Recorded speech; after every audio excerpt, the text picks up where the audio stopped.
It's me. That shelf. And then it did a poo in that little tray. But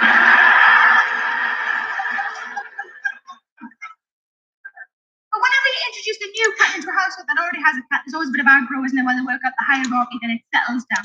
The day that I knew our two were going to be okay with each other was the day that I walked in our bedroom and they were lying on the bed like that. They weren't quite spooning, but it was good enough for me. And I climbed on behind the big mama spoons getting on. I'll be the ladle. I don't know what that means. For about 2 minutes, it was utter perfection. And then Rosie leaned over to Ripley and just started licking her asshole. My shit's been occupied. She was brilliant. She was lying with her legs shut like that. As soon as he started licking her asshole, she went, "Ah, that's lovely."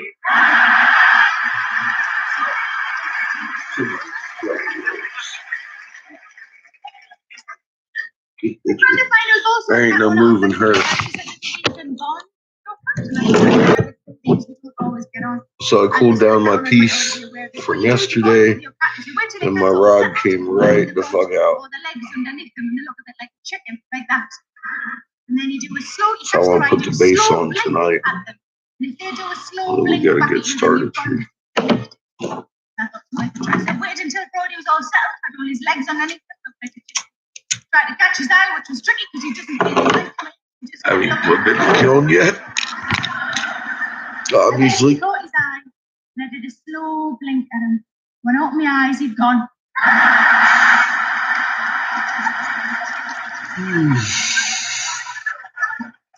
Just the cat got a little bit of magnetosphere reaction. And he is genuinely. Yeah, it's. He was in kennels for a year while his owner was ill. That's always interesting to listen to. What's causing that if it's not another magnetosphere? Just not to a dog. The first one I noticed, that's the only thing I know that can cause that. Like that talking.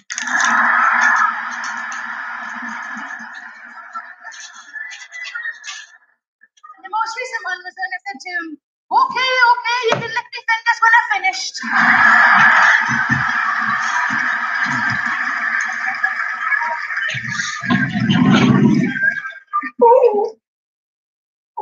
First time we went to the dog trust, he hadn't arrived yet. We didn't even know he had arrived. We just went for a visit. And the branch we chose happened to be quite a new one. It was quite posh and shiny inside. Just sort of glass enclosure after glass enclosure all the way along. And it felt really familiar to me. Oh, Jesus. Here's patches. Even when I got home, I was still naked. And then I realized I twigged. Because I've been to Amsterdam. Oh. The first one was like a dog and a dog, and then the second one was two dogs together. Probably you're a star, Dad. You just all over the thumbnails. No. And then a dog stuck in a cock. I mean, it was his own, but I think it still counts, yes? I like to sing to the dog. I sing to the dog quite a lot. I went through a weird period of my life. I didn't really sing very much. I was just really like my singing and just something I've done all stuff. So I just gradually didn't sing. And I realized this sounds like one of those soap stories that they do on the voice, so X Factor, doesn't it? Oh, and all of me nanas are dead. What it was. You know me nanas are dead, but I'm 41. That's sort of how it works. Unless you got a family of slap.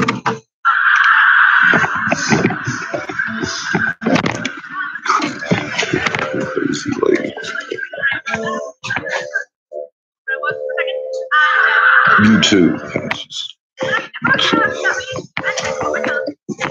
So I've got 200 pounds of oxygen left.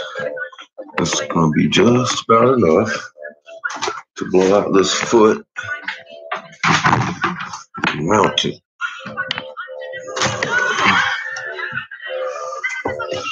Then all I should have to do. Shit, I don't want to fall down the steps.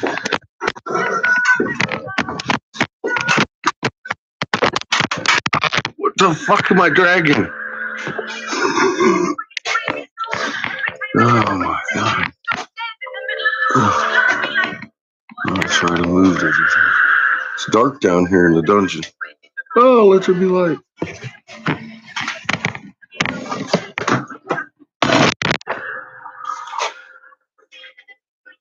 Oh, I'm dragging my mouse. What the fuck? I didn't realize it was with me.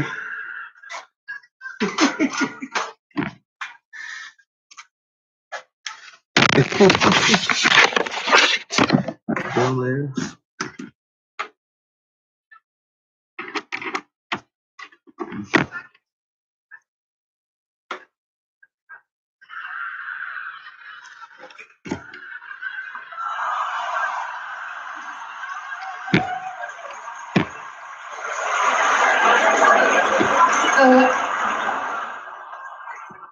Bag it and pick it up, clearly, that's what I meant. I knew that I had to bag it and pick it up. I've seen people do that in the park, I know how they work. I did that when I picked it up. Shit, I'm not an idiot. But what I was not prepared for was the heat.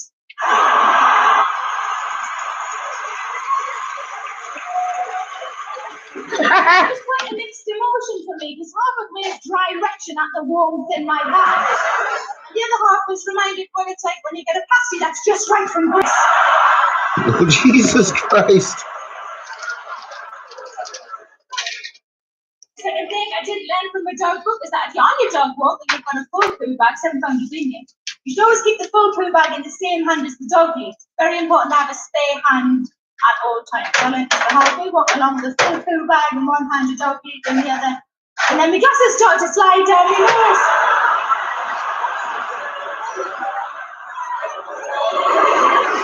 Nobody needs a turd to clunk off their cheek today.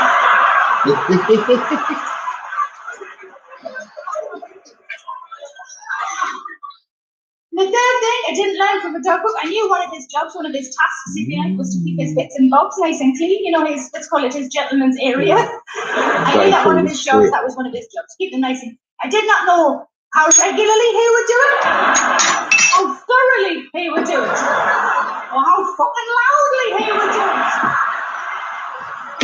Until I got a dog, I had no idea what it sounds like when a So it came right out over there. as soon as it cooled down. So we're ready to continue. We'll put the base right about there. He had a few accidents when we first went. We think he'd forgotten some of his hands training, and it's entirely expected being in kennels for so long. Did a few wheeze and poos in the house. We just cleaned them up as we were retraining. Yeah, and like I said, it's an inline, so there's a lot of holes. What do we do? Inline over What do we here. do if he has diarrhea in the house? My husband had a little think, and he said, sort of depends which room it is, because maybe we could just shut a door. I love the idea of people coming around going, I thought you had a spare room here. No, we've never had a spare room. It's a big cupboard full of fucking shite. His tail, when we got him, was entirely bald. His tail was entirely bald. It looked like a rat's tail, and we didn't know why. Is it because he's a crossbreed, and that's just what they like? Or, we were led to believe it could be quite stressful for dogs to be in kennels for that time. But 6 or 7 months later, it became apparent what it had been, because by then it had fully grown in. It looks like an excellent feather duster now. We made fur with love. Isn't that nice? I'm going to stop worrying so much about my tash now. Clearly, I'm just loved. My toes are really fucking loved. Jesus Christ. Oh, Jesus Christ. Oh, fuck. I'll be back. Good.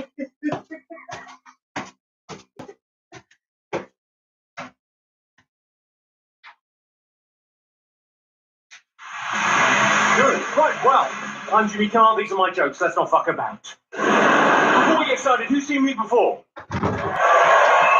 Who's never seen me before? You sound happy. Give me a entirely sec. sure this is working. According to Ofcom, the people that make the guidelines for television, according to Ofcom, the most offensive words on TV are the F word and the C word. But I'm live on stage this evening, so I can say whatever the fuck I like. And those cunts can't do anything about it. I had trouble getting out tonight. Had to organise a babysitter. I don't have children. I just found a lot cheaper than escorts. She's 17, there's nothing she Why in the fuck are you doing that? Sort of half a joke, that, isn't it? It's quite funny, but also true. When I'm away from home, I sometimes get lovesick. Well, they call it chlamydia.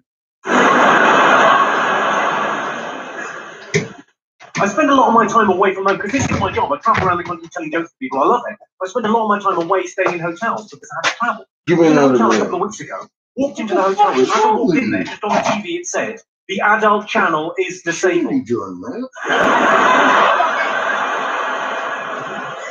thought, that's a bit specialist. I'm joking. I was gutted, no spaz for. I'm sure you've all seen this, Birmingham. On trains, they've got seats reserved for elderly, disabled and pregnant people. Begs the question, who's fucking all these old cripples? Do you ever hear anything so dumb it's almost brilliant? So stupid it takes you a moment to work out what just happened. I'll give you an example. I was on a bus. I heard this girl get on the bus, walk up to the driver and go, "Can I get a return?" And the driver went, "Where to?" She went, "Back here."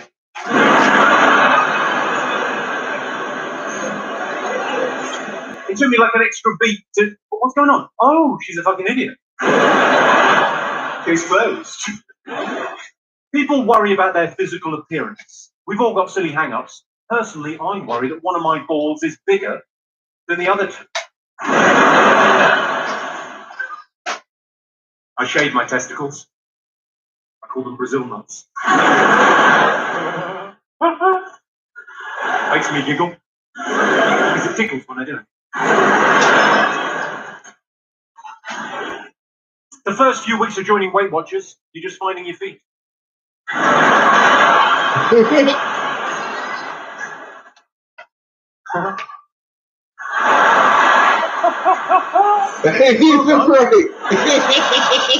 All together or not at all on the laugh.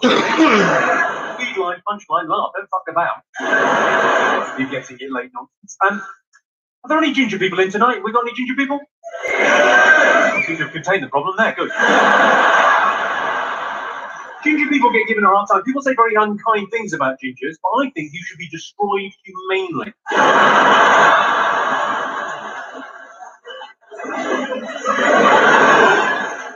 I can talk. Check out the look I'm rocking. I look like a Lego Hitler. That's this stuff. When I broke up with my last girlfriend, I said, "Howdy." I said, "I blame myself. Never let you let yourself go. But you have, so you have to fuck off." Do you read the Sunday papers, Birmingham? Do you all read the Sunday papers? I like the papers on a Sunday morning. I think it's a nice time to reflect on the last week and also to look ahead for the next week. We read the Sunday papers like the news and what, in bed, Sunday morning, come on, let's go, tea, toast, Sunday papers. What could be nicer? What could be more British? Anyway, my girlfriend turns to me. There's some sex scandal in the world, as there invariably is. And my girlfriend turned to me and went, "I hope I never find out you're having an affair." I said, "Me too." You could be the moral arbiter on this one, Birmingham. Right? You be the moral arbiter on this one.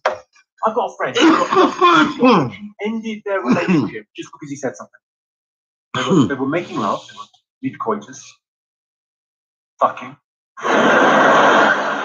As he orgasmed, as he arrived, ejaculated, came.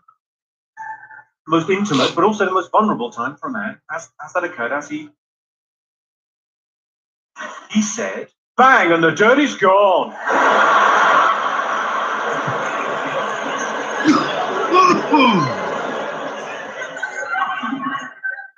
I can see two distinct groups of men. There's some men looking at me as if to say, "I don't think that's that bad." I think maybe she's overreacted a little bit. And then I can see other men looking at me as if to say, "Don't yourself." You've got to be very careful with jokes in the bedroom, because it's quite funny to say to a girl who's sucking you off, "Rude to talk with your mouth full." But it's even funnier if she says, "Well, not full."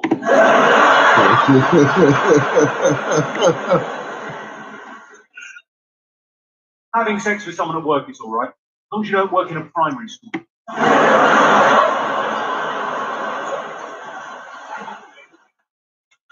I've got a friend who's a part-time teacher.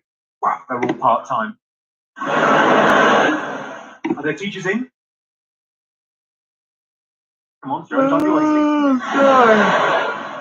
Where are the teachers? Give us a shout, the teachers.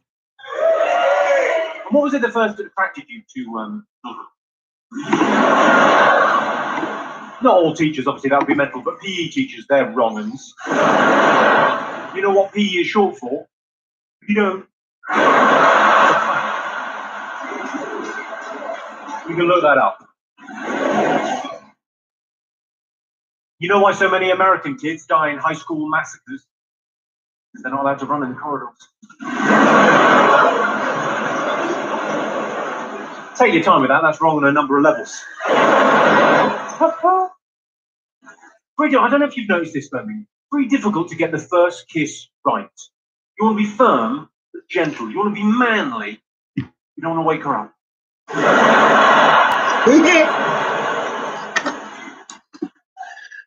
First dates are very delicate. Is anyone on a first date this evening?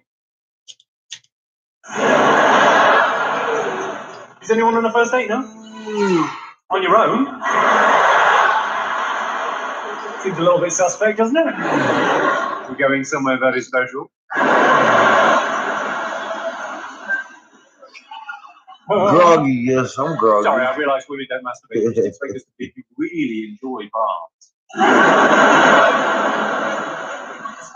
Well, good luck if you're on a first date. See, first dates are very delicate because if you call her the next day, Tinnitus. if you never phone, she'll think the worst of you. So all of us just day, happen to get it at the same time. That's what he's right.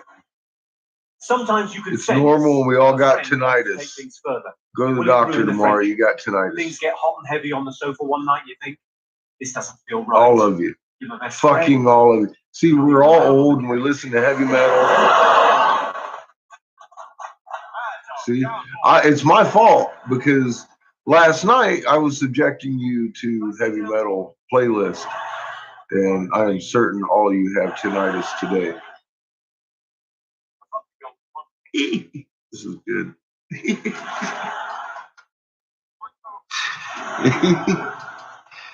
Oh. Well, I made a video telling you how to take care of that. A couple of videos, a few, I think. Oh, come on, Daniel, you got tinnitus. I got tinnitus. Everybody's got tinnitus. It's a cool thing to have.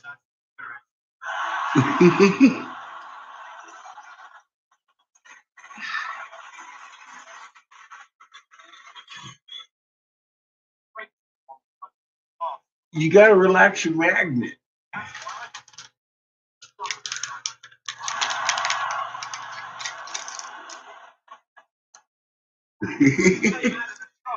Don't tell me I ain't got tinnitus, because then that would mean that my Schumann frequency is fucking with me. And I know it's not, because I'm not hearing the ringing a whole lot. I've lost my tinnitus. I lost it. I don't know where it went. I calmed this and learned how to shut this down, and that stopped.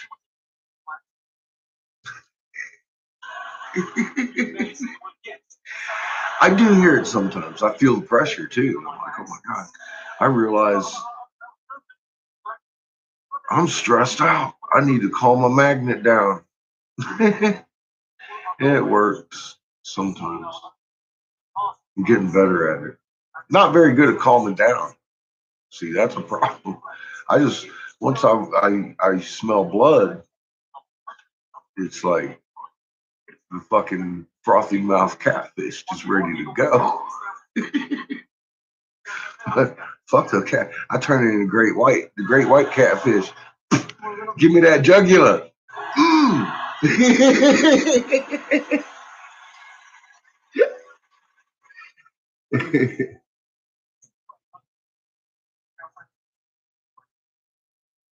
And who the hell is fuzzy fucking cat lady over there?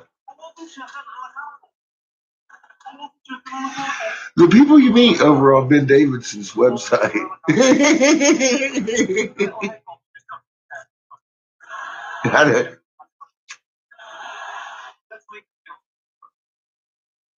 I got a bunch of them today.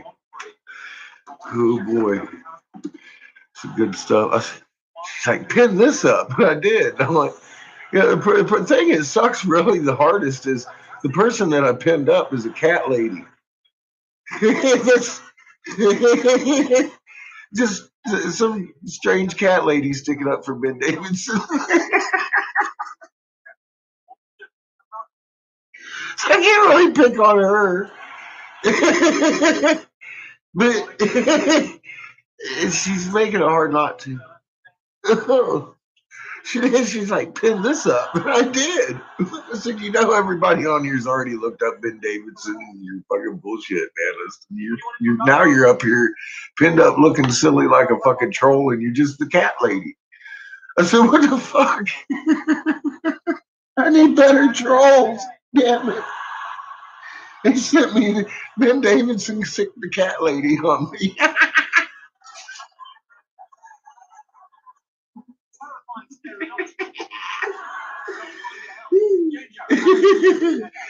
Oh, life is good. What's up, Peter? Oh my god.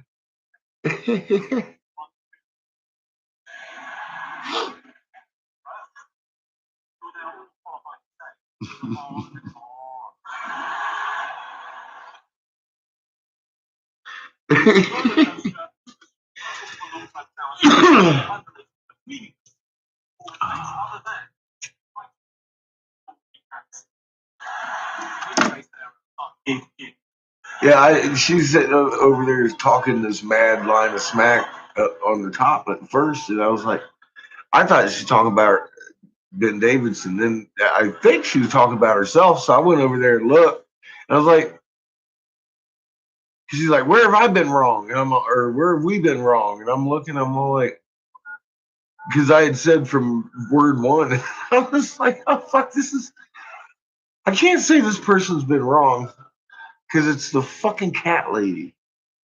I don't know nothing about no cats.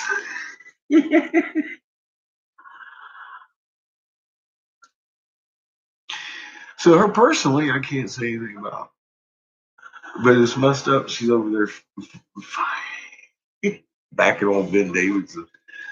So she's about to get blocked at some point. She don't just fucking chill out and start looking at the evidence I have provided instead of talk. You know how I do with people that talk. Make them not talk so much. I'll give you a day or two if you're new. You know what I mean? Break you in a little bit. I had somebody else come in and say, "Man, you be nice, and tell me to be nice today." I'm like, man.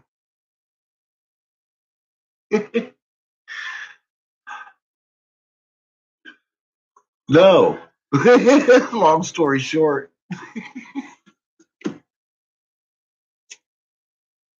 Not until you do your homework, right? Then you can come over here and we hang out, we be nice, we chat all day, and we all get along. And I don't call nobody over here fucktard unless, you know, one sneaks in. And my wrenches don't smack him in the head before I get a chance to. Yeah. I told somebody because people keep coming to this channel, and I'm like, this isn't the channel for you. You need to go over to the Angry Catfish and look at all those fucking videos before you can come over here and talk, because that's just the rules. And some people can, some people can't understand that. And they eventually get blocked. Unanimously. All of them.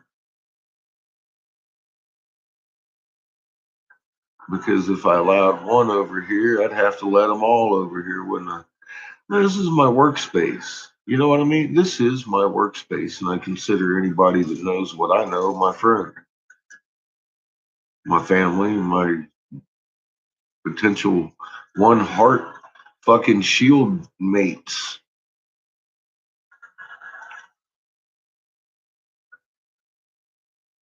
Anybody else just ain't quite made it yet, and that's not in my field of expertise. I'm out here for those who desire to know, because you'll go, no, you're not going to sit here and fucking believe me.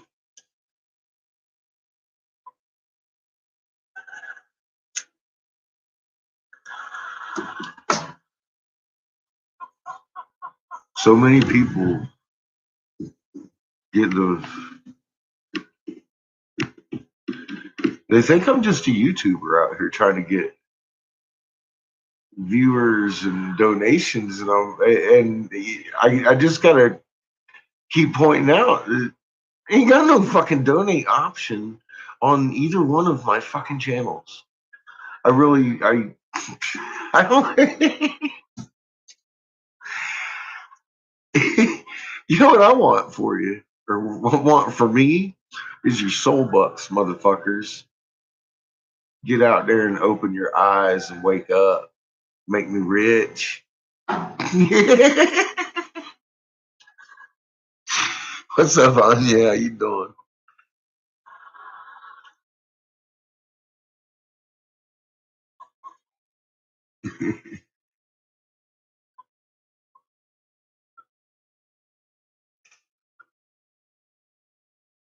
Well, that's how we're stewards over all of life. And I'm like, how the fuck can I be a fucking protector of all life, man? One, I gotta jump on an airplane to go around the world. And then by the time I'm there, I'm probably gonna be hungry and want a cheeseburger, and that's a cow. So honest to God, I've never made sense out of how am I supposed to protect life. Well, now I get it. You're supposed to be that extra shield. And okay, makes sense. Put it in that context. I got a fucking magnet in my chest. That's news to me. I read it on a wall.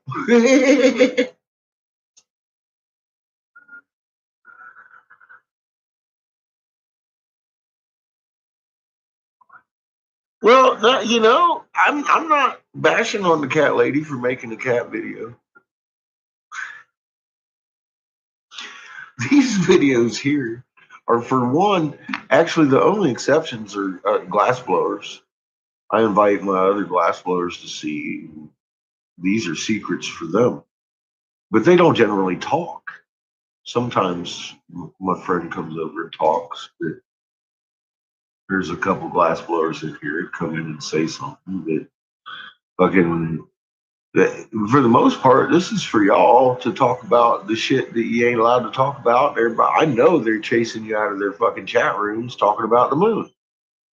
I've been there. And I love fellowship with y'all too because you've looked at the fucking moon. I've been out there pointing at the moon since October 2010 when I fucking noticed that some bitch was upside down. Ain't nobody give a fuck until recently, and I'm happy that you're here, for fuck's sake. The moon's doing cartwheels, ain't nobody looking. Because ain't nobody talking about it. Everybody's talking about anything else that they can. And I intend to put a stop to that. Motherfuckers need to start talking about some truth. And if not, I'm going to shame them every day. They'll hear about it, they'll get tired of it, and they might fucking start shedding some fucking truth. What else do I have to do? Y'all just going to have to put up with my bullshit, ain't you? Or go watch Homebrew.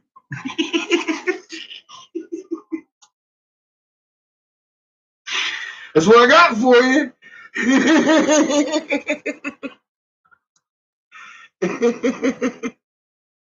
Good morning. How you doing?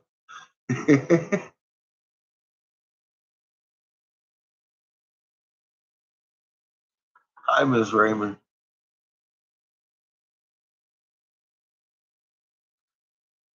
Yeah, I know a few idiots too. It's okay. You can still love them. Pat them on the head. Just accept what's coming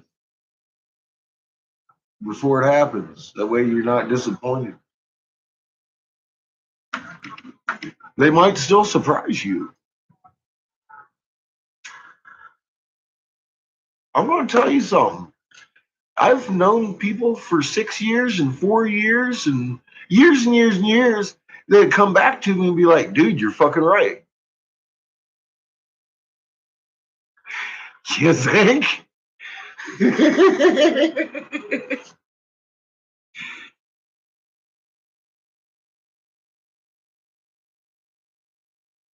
What would a man do? What would a free man do? What would a human being do? Yeah, don't ask what the king would do. Fuck, we know what the king would do. He'd try to retain his power. Unless he's a fucking human being. Then he'd be like, oh wow, man, check it out. What's up, cat? Because that ain't no cat. That kind of power ain't gonna be retained.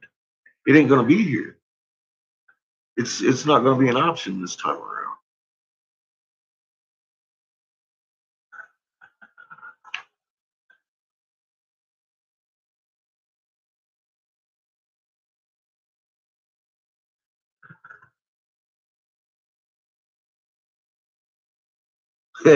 Nice. Working on a little bowl from earlier. I gotta finish this one before I pack another one. And you know me, I'm a lightweight. What's up, Shunka? How you doing, hon?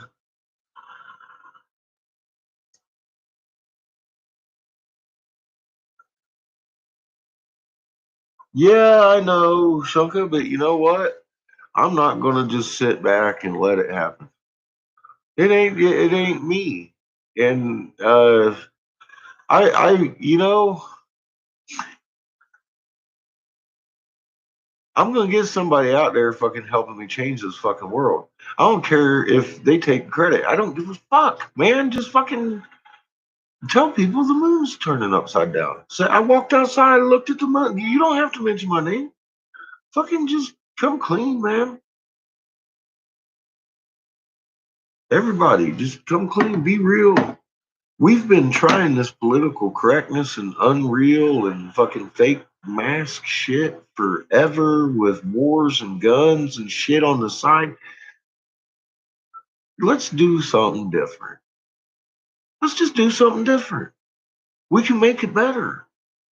We can make it better for everybody, even the people at the top. Everybody would be equal and have everything. And fucking, we'd be cruising around on some magnets with some magnet power and doing the fucking things and hanging out in the hearts and shit, and not being able to lie to each other. Damn it if that ain't a fucking great existence. I'm looking at it on the walls of fucking Giza and around the globe. We had it once. You tell me we can't fucking do it again? Let's do it. Fuck these Anunnaki, man. There's 600 of them down here doing this to us, and there's 7 billion of us. Fuck them motherfuckers, man.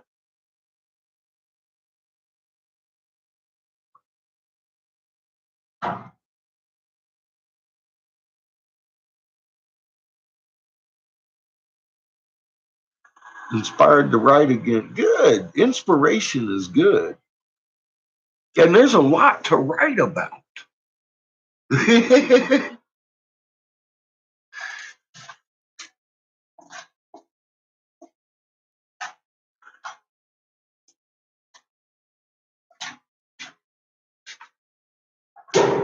Set this up again.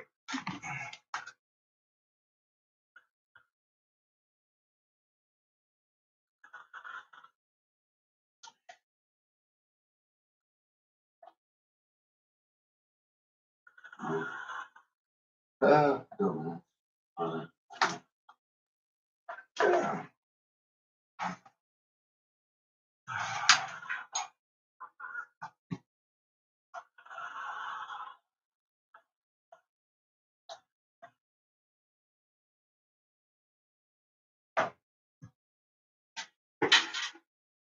right.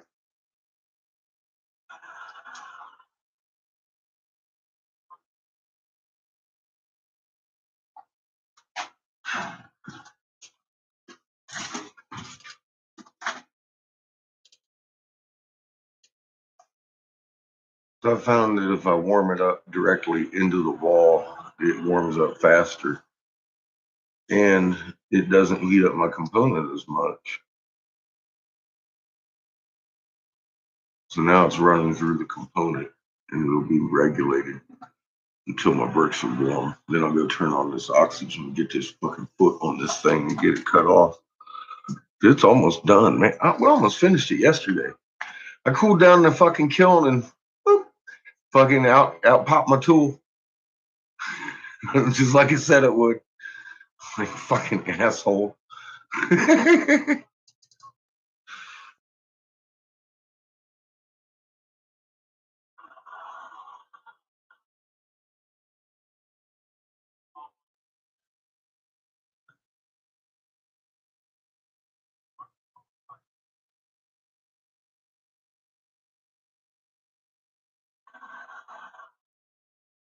have to stop threatening people.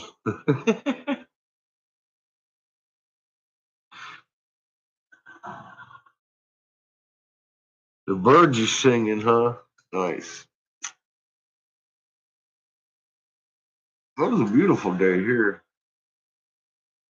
Fucking beautiful.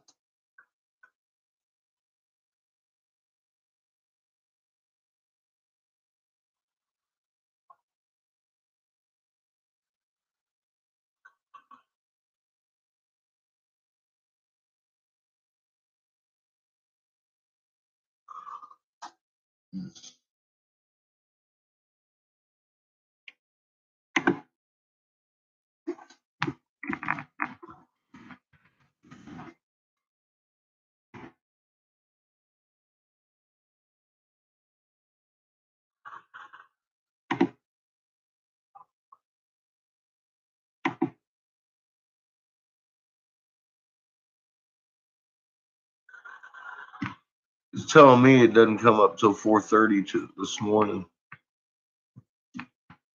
It's almost waning out already. It's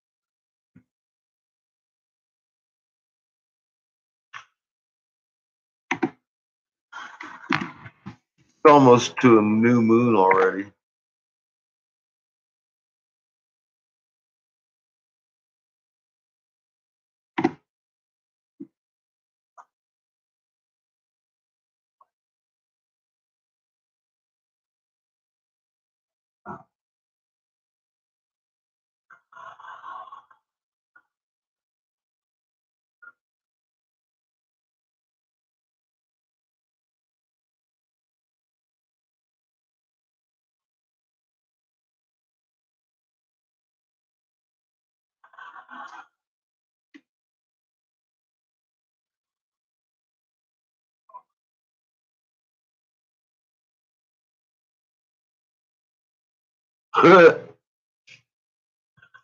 That's what I thought, Benjamin. Thank you. Fuck yeah, dude. So while I was out, I checked my email.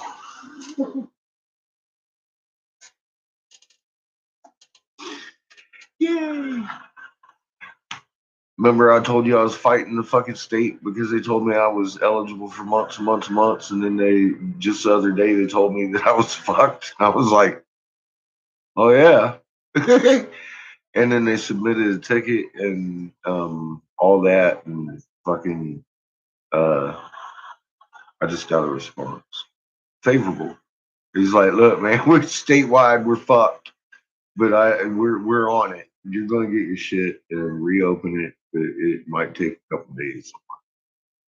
Fuck yeah. Man, don't never fucking bend to fucking somebody telling you something just because that's the way it is, because it ain't gotta be the way it is.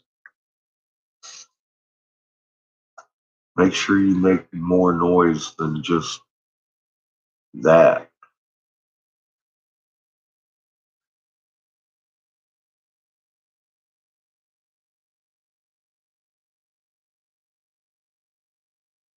We're glad you wake up to us too, Cat.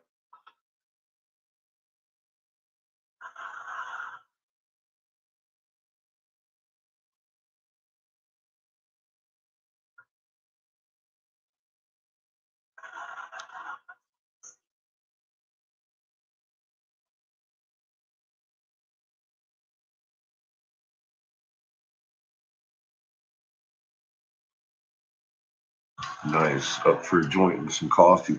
I had coffee fucking after dinner. But I'm up for a nice bowl.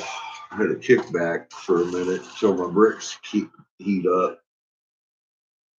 I like it that I got this component and I ain't got to jump up and down and fucking re-regulate my own kiln and shit, man. It's doing it itself. Woohoo!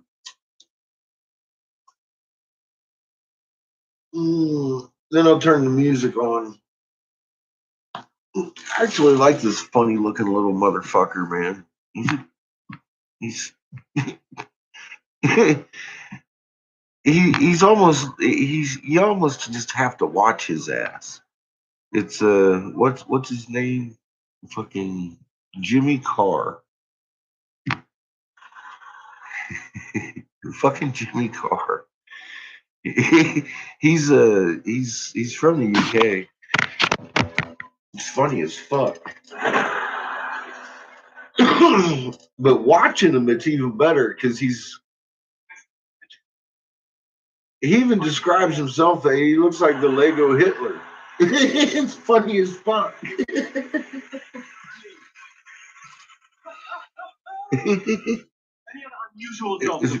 That's who I'm listening to this morning. Just because I wanted to listen to some comedy in it. I've heard some of his shit. This one's funny as fuck. What boy? You couldn't go any better with your job. It's fucking dead. Something wrong with this boy. Oh, I'm young, dead. Fucking shit here. Okay, so y'all know him. Hey, I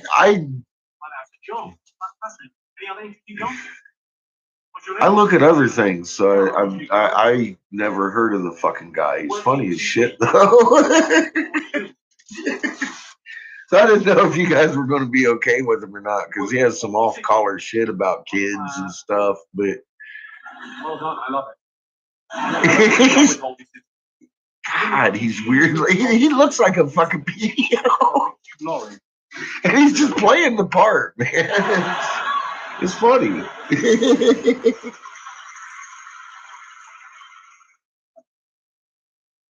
I think we should talk to the funeral. Can we talk to the funeral director? Funeral director, what are the chances of you getting down here? Don't fucking jump or we'll have to bury you. The path of Odin. Like if you can make your way down that sounds exciting. Yeah, the old Vikings, man. They had some good shit going on. So did the Celts and everybody else. And the fucking the Druids and everybody. They had some good wisdom going on. That was the wisdom of the snake, Toth, all that shit. We're coming back into that. In case any dinosaurs. It's dinosaur bones. They just released what? 4 of the 6 tablets or some shit. Not just dinosaurs. I wonder if Josh got level 2. What else do you look at? Different fossils. You Beetlejuicing. What's up, Irrelevant? How you doing? I did a project on dinosaurs when I was 6. I loved it. I was very excited. I did lots of pictures and I stuck them in. Hey, the 10 cats is funny. I loved them. And then what I did, this is you. I grew up. Oh, shit.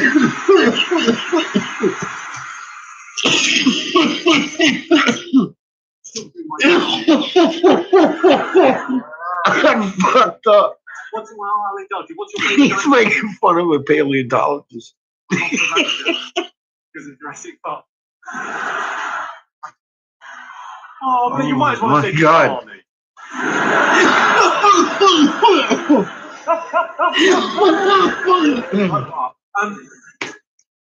What is this undertaking? I'm slightly worried that there's been a death in the village. And he's been called away. Oh, shit. Where the fuck is he?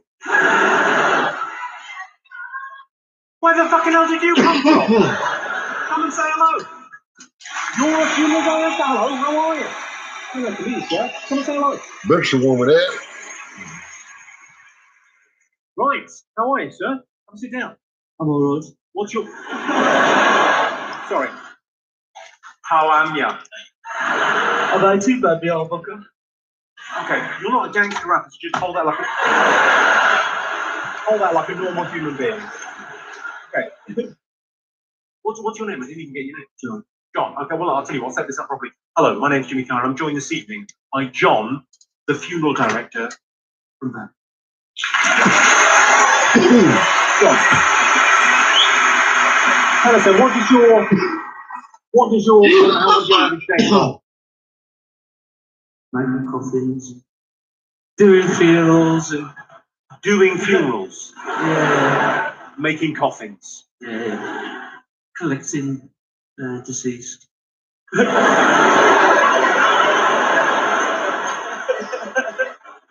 I'm slightly terrified by you. How do you? So you collect the body? So in a hearse or in just the back of a transit? In a private ambulance, sort of like a transit, but a bit more sophisticated. A bit more sophisticated. When you say a private ambulance, is it just transit with ambulance written on it in pen? In dirt? Not really, no, not quite like that. Okay, so you go and collect them from the. So you have to turn up all kind of the black suit and stuff. Do you? Yeah. Yeah. That's why I'm wearing this, so nobody recognises me. They're not going to recognise you anyway because they're dead.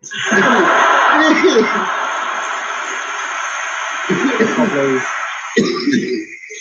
This is unreal. Must be lovely to meet someone who's still breathing. Lovely fucking change for you. Do you get involved in the embalming? Not so much now. When I first started, I had a bit of, I said help out with the grim stuff, but not so much now. I've been doing it years. Sorry, so not so much now. No. It sounds like there was an incident that stopped you from doing it. No. Sounds like they went, hang on, get away from that. That's not breathing. No. I tend not to do much with the bodies anymore. Like, if that's the right thing to say. You don't do so much with the bodies now. No. I'm more to do with coffins and funerals and. Now, you work in this industry? Is there any now? Necrophilia is something that's talked about. I'm only asking because people think they're going to get away with it, but ultimately, they'll get caught because some rotten cunt will split on them. It's my necrophilia joke, everyone. You're welcome. But I've been caught, yes. You haven't been caught yet.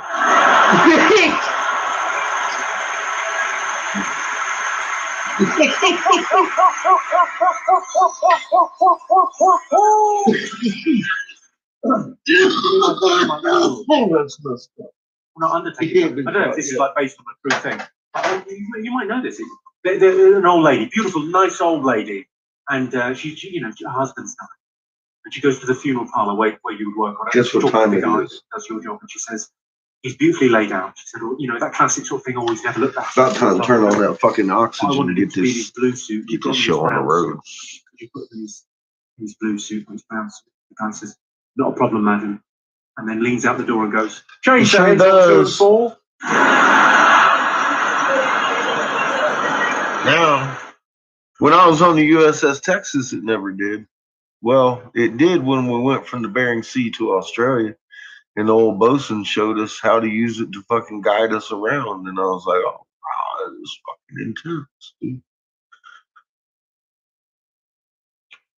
And then I started seeing it on my fucking porch. And I was like, well, that's not right. I saw it upside down the first time I saw it upside down. I was like, how the fuck did that happen? And so I watched it. It was a full moon, so it took me a week or so to realize the shadow is also rolling. And that one, yeah, ooh. That night was rough. Because I knew what it meant. I mean rough, like I stayed up until dawn and then some. I had flashlights and balls hanging everywhere. I was trying to make it flip without bending me over because I was living in Fresno and I couldn't be in Fresno if we were on our side.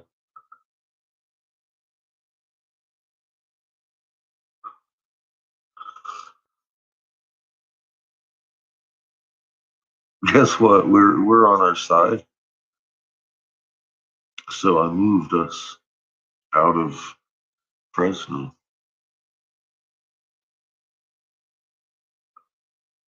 It is 1:27 here. Yeah, I don't believe in hell as we've been told. No.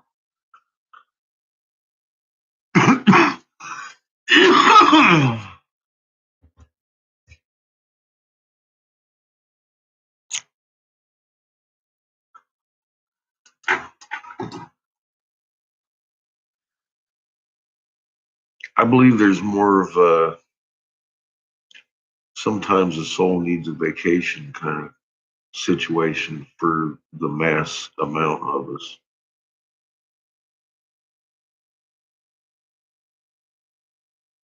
I know there's other options. What are they? I don't know. I don't want to know.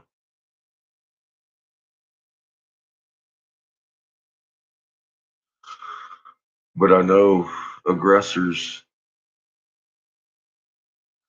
who know better face a different hell than the rest of us with their kicked up feet and mai tais. And that ain't heaven. That's just recharge zone over here. You just at the beach doing whatever. It's pictures and vagueness, kind of filling in questions I've had, and it's like, but some things, I honest to God, in my heart, I don't want to know.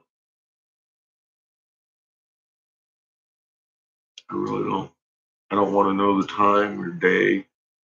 I don't want to know what a worse punishment is than mai tais. Okay, there's just some things I don't fucking need to know.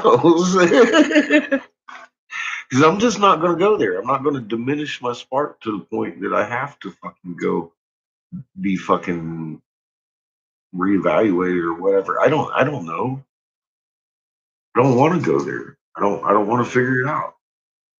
I'd rather not, to be honest.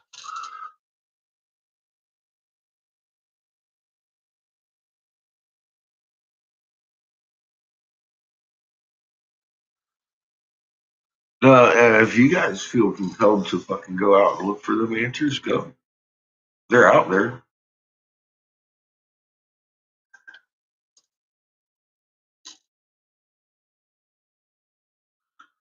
I personally don't want to know. I know that hell, like it's been described, ain't a thing. Just like creator that's been described. Where once you meet creator, yeah, I'm telling you right now, he ain't in no book. I've read a lot of books.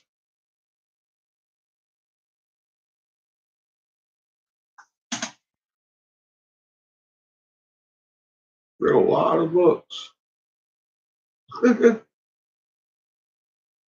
I never found him in one of them. The only time I hear about the Anunnaki talking about the creator of all is when he's haunting him in the dreams for doing the wrong thing.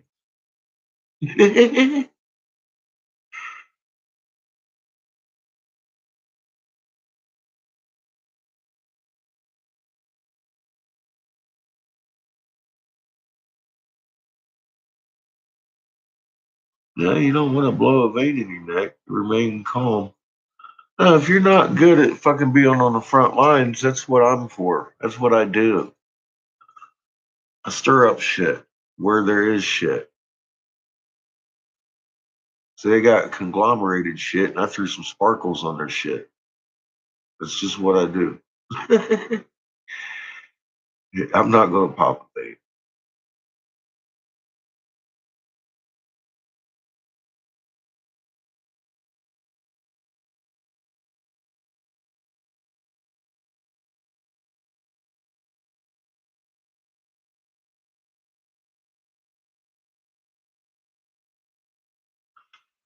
Well, the creator of all has control of all atoms and both fields. Um, if there is a hell, I'm telling you, Creator knows where it's at.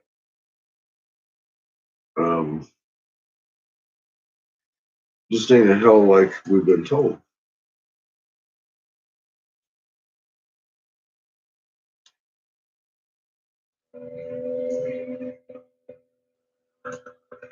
There's disassociation, but it's not with burning flaming fire. Separation from every other atom in existence. What that looks like, I don't know. Because I'm connected to every atom in existence, and I'd kind of like to stay that way. Now, as far as what I've been shown for the mass majority of us who have been here and recycle, we're going to go. I've been shown my kicked up and a Mai Tai in my hand. That's what I've been shown. And I'm going to tell you, if anybody deserves to go to hell in this ring, it's me. I have worked for the fucking machine. I have done the fucking horrible fucking things for them. And on my own fruition. And if I'm seeing me kick back with some fucking Mai Tai chilling out, 'cause I'm the one that preached against God of the Bible, then I'll tell you, there ain't no hell.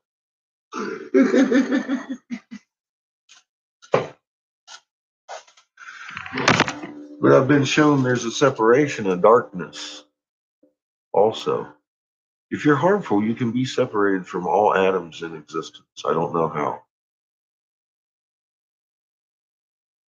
I understand the separation itself is painful. Not in a physical manner, but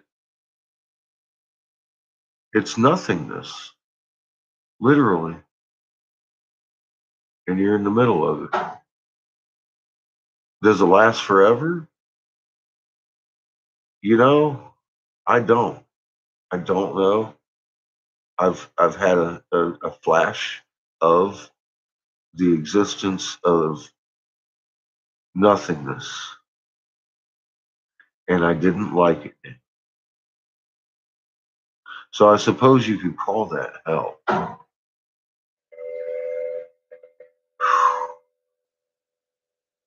I really didn't like it, and I don't want to know about it.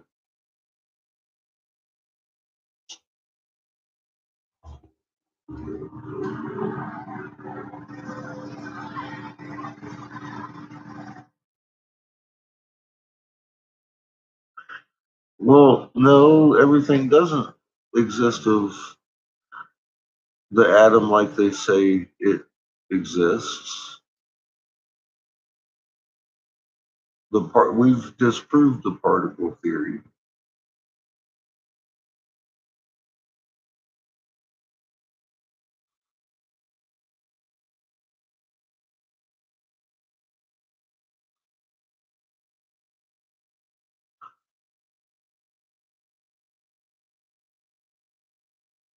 Yeah, I agree. That's like I said, I don't think hell exists. I've been shown what hell is, and it's not really, that's not what I was even told it was, but it seemed like hell to me.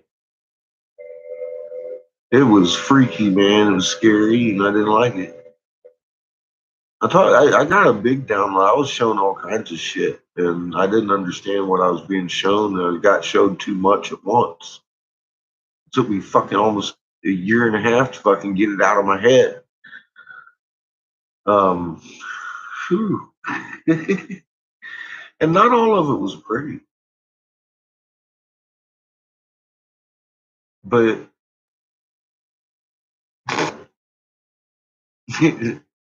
not all of anything's pretty, is it? Right?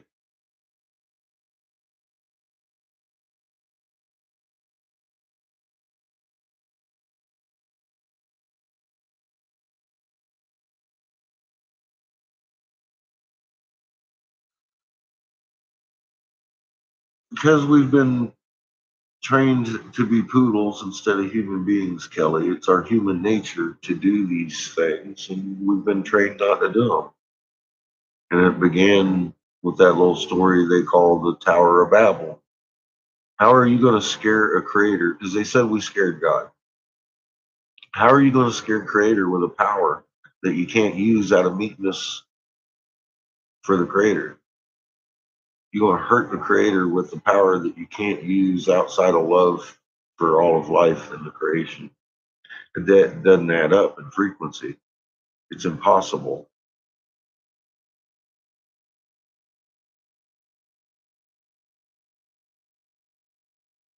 We didn't scare the creator, we scared somebody else. The Anunnaki, to be specific. And taking that, we've listened to the cuneiform, the Bible canon version, the original version, and it had nothing to do with fucking what they say in the Bible. It was the fucking Marduk. Marduk Ra began that shit after he assumed the personification of our pantheon because they had no idea what we were writing in their own words. Bing.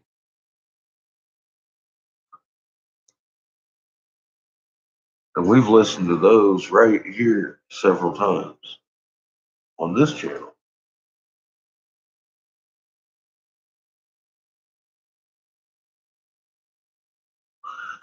Well, they're afraid of what we were and what we are and what we can be, only because they forgot before they got here that they are us. They're their stewards over here on heaven, on planet heaven. Nibiru after it crosses the ecliptic. But it's planet heaven is its fucking name. They're stewards for planet heaven. They lost their connection. They got divided and fucking hating each other and killing each other fucking eons before they came over here. And then we weren't divided. And that's evident. And we wrote about them coming in and invading us and shit on these stones. And after fucking they almost killed us all. And we didn't know what had happened. We really didn't know what had happened. Mother Earth didn't know what had happened. She was knocked the fuck out. We were in, a few of us were left, and globally, and we started scrawling about these fucking cats over here out of Sumir coming out of the fucking desert, fucking with us. On the walls, we were writing that story. And then we're told that Sumir is 6,000 years old, but these fucking temples out here are 12,000 years old. And fucking the first writings are only 6,000 years old. And they were the first with the planets and the moons. And we were just drawing gibberish out here. And you look at them fucking hieroglyphs. Are you fucking kidding me? They're exact duplicates of fucking scientific fucking huge information. And it's the most brilliant language I've ever seen in my life. Anybody can read it.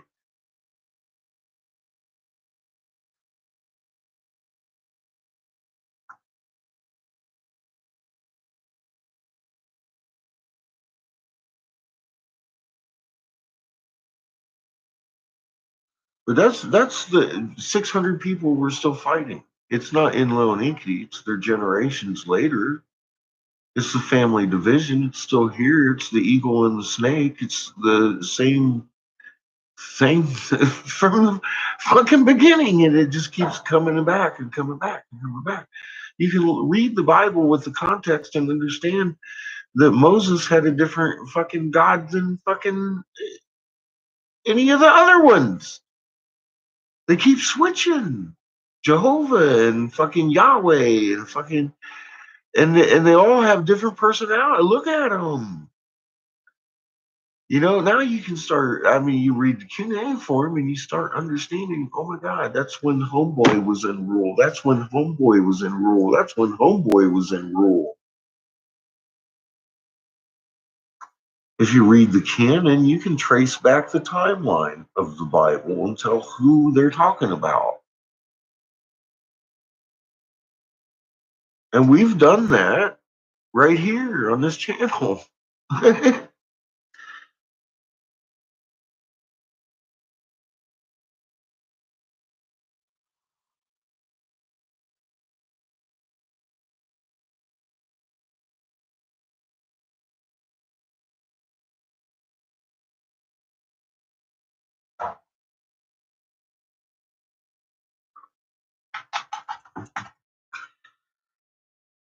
Daniel, you got oxygen. You got two hydrogens.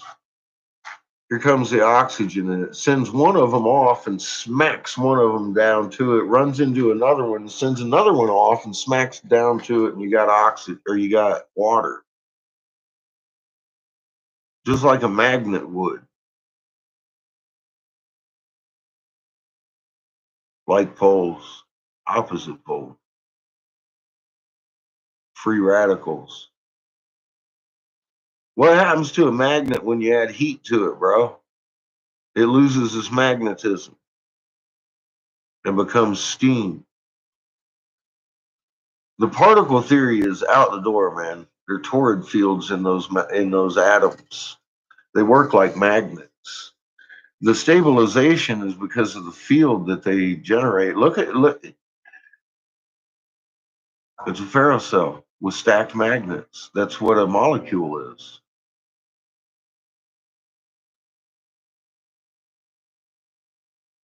That's the stability of your molecule, is your magnetic field. If it's in the wrong position, it's acting unstable because the magnet field is trying to push it out and destabilize it. It's no more complicated than that.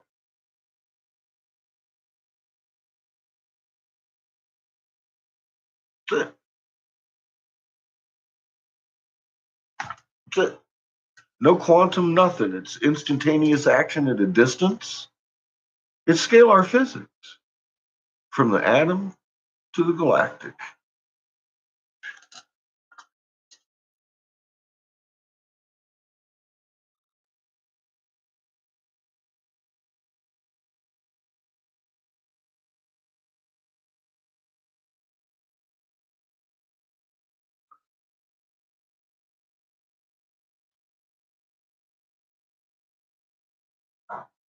Yeah, I'll tell you, I've read the Bible enough that I've got a lot of it like memorized, which has been very helpful. When I was reading the cuneiform and shit, I'm all like, oh my God. Every time I read, I'd be like, oh my God. Because it's real easy to make correlations if you know the book. And you go looking for canon, and it's like, your eyes are pretty open by the point you're like into the third story of canon. And it's like, oh, wow, dude, this is just going to go on, isn't it? And you just keep reading it, reading it. It's all about Anunnaki. It ain't about the creator or nothing. Until you get into some Hebrew, and you can tell they're still talking about Enlil and Enki because they are the original brown-headed people. That's who the Hebrews are.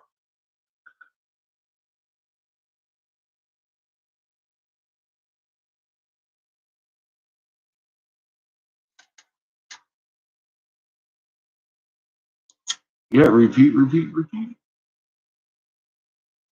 Well, look who the descendants of Cain are. And they know. They know.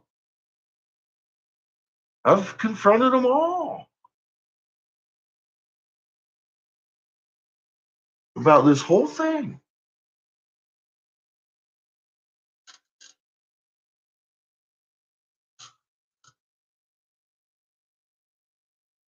There was a little bit more about the fucking taking over of the Americas than we've been let in on.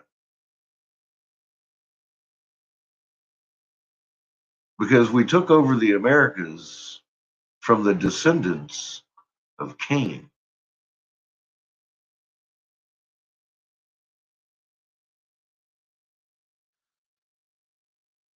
And the eagle did it.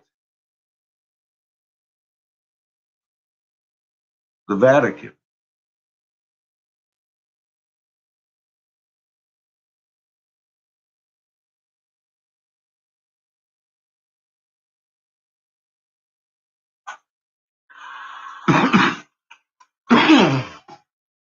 Simple as that.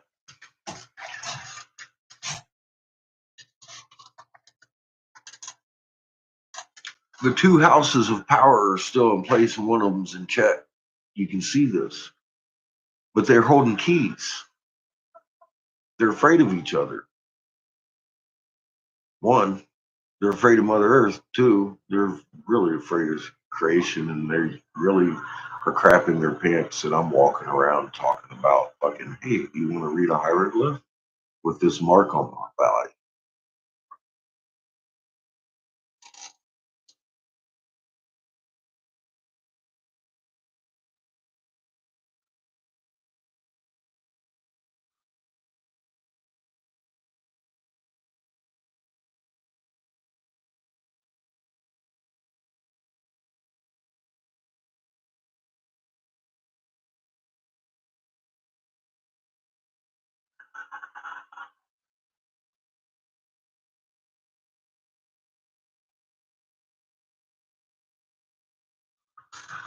I don't know.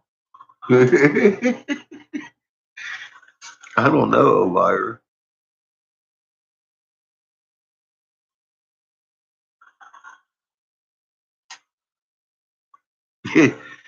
Carved in those great big fucking monolithic blocks, man. They ain't going nowhere. You see, they tried to destroy them by chiseling them out, and it made them more evident. It took away some of the beautiful and the pristineness of it, but I mean, man, you can read them even better now that they took out. That's why we carved them in relief form like that, man. They can't even do that shit today. With CNC machines. Some of the stuff we're doing with the rocks and shit, man.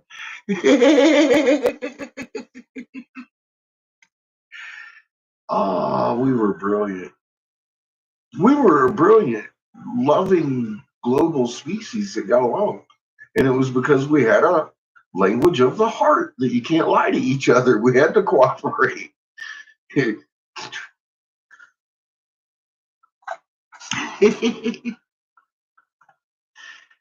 And I'll tell you what, it's not a hard language to speak or read or anything. It's an emotional language, and you got to get used to it.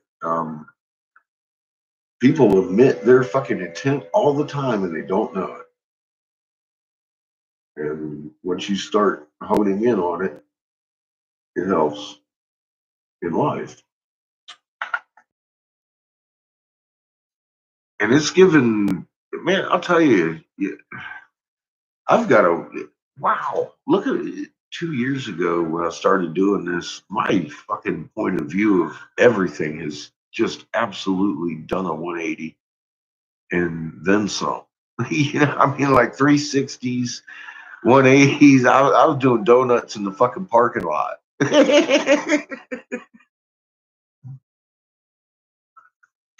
So I keep telling people, don't feel special if I call you a fucktard because I'm the king fucktard. I've been wrong more than once. Fucking kidding me?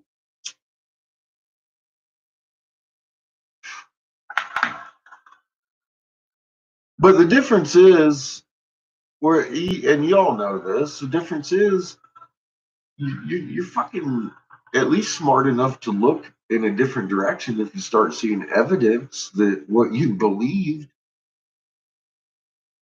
you shouldn't have. I mean, it ain't your fault you've been lied to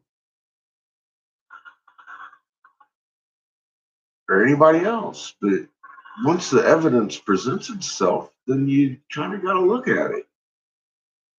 And there's an awful lot of fucking evidence that we were writing around globally in the same language. It's fucking crazy. You look and it's like you go and you don't, you know, you see the pyramids and they're different, and you see the writing and it's different, and you associate that with like English and Spanish. Okay, in my head, I'm speaking for myself. because I had never looked. And I start looking, and I start seeing the same symbols, the same fucking, except in some of them, they're a little bit prettier than in Giza. And I'm like, oh my God, you can't deny it's the same language. I'm sitting here reading it globally, and it's the same fucking language. And even take it off the monoliths, 10 miles from my house, I made a video, I took pictures and shit. They got the fucking where they were just trying to carve it into the stones on the cliffs out there. And oh my God. And I know why. But here's the thing, it's the same language. And I've made videos, and I didn't have the whole picture, but I know why they were just scrawling it on the walls. Because at some point out here, 10 miles from my house, and out here in this Midwest area, and you can see it, this earth was scorched deep. The rock is devitrified. And I'm talking like deep in places, and 6 inches in others, and it's just, and it's crumbled, and you can see there's post holes in stone and shit in some of these fucking just boulders. On its side, there's a fucking perfect hole in it. And I'm all like, what native ground corn in that hole? There were temples out here, and they blew them up. And then we hear about it and read about it where? In the cuneiform.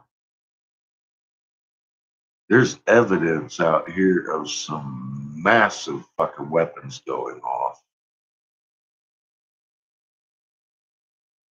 Huge evidence. Miles of evidence. And no one's talking about this shit. It's 10 miles from my house. The people that had the temples came out of the fucking rubble and were carving it on the fucking walls.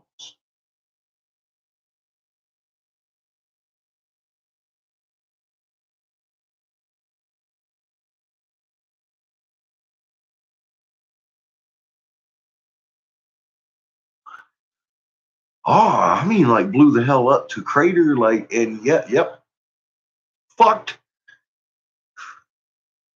I was looking around while we're out there, and I mean, like the landscape, it's fucked, and it's not natural. It is not fucking natural. Rocks do not devitrify like that unless, especially in a single area. If it was something from the sun or something, okay, but no, dude, no. That shit is fucked up out here from a weapon. And there's evidence, there's shit out here building stuff. Like, I'm telling you, man, it's spewed all over the place. But I'll tell you what, if I had me a pick and shovel, I bet you I could find a temple out here not too far from my house that isn't fucked up, because there's all kinds of questionable shit when you drive around. I'm like, what the fuck is that? But walking through Picket Wire Canyon out here, you're looking at the geography, and it's like, oh my God, what hit here? Because the rock is cooked, and it looks like big boulders and stuff that they're not randomly shaped. I mean, of course, some of them are because I mean they're blown in half or whatever, but there's like perfectly flat edges on some of this shit, and then the rest of it's blown the fuck apart. You know, it's just not there or whatever, but it looks like it might have been a piece of something. I don't know. How do rocks break apart in fucking perfectly straight?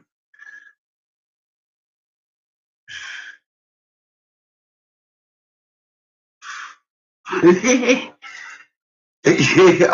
mean, there's just it's rubble. You know what I mean? But some of the rubble looks very suspicious, and I've only been out there a couple of times. You know, but yeah, I think there might be some archaeology out here that is older than Giza because we've heard about it, and it happened before Giza.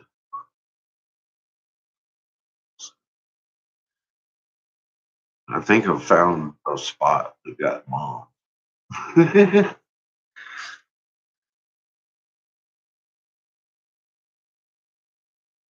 But Picket Wire Canyon, out in Picket Wire Canyon, Colorado. Look that up on Google Earth. I don't even know how to Google Earth. But yeah, that's where I was walking around at. And noticing that. Like, this is fucking weird.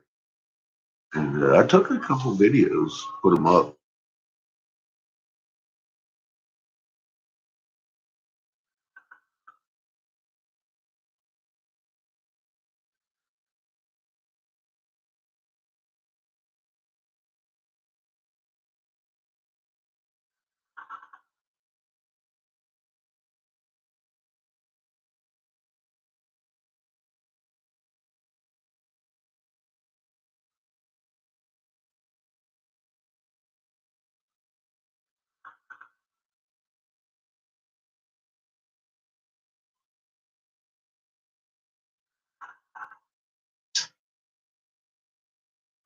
Look at Stonehenge. They redid Stonehenge. I don't know what they did to it. I wasn't there. I'm back. Oh, God. Turn this up. So we got something to listen to. Ladies, We're right back. ladies. You sound very good, Bruce. Do you think you're easy to live with, mate? Vast majority say yes. Well, this is going to be educational and informative. I'm going to tell you how easy you are to live with, ladies, and I'm going to do it with a couple of questions. Okay?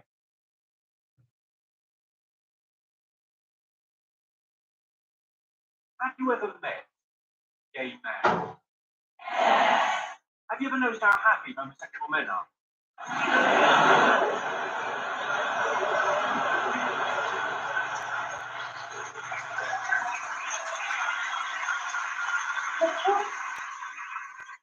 How joyful and carefree and full of life. We're going dancing, Bacardi Breezers, hiya! Well, that's what we were like before we met you.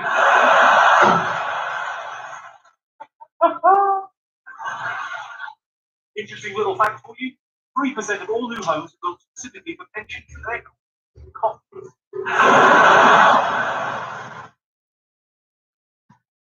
My grandmother, I loved her to death.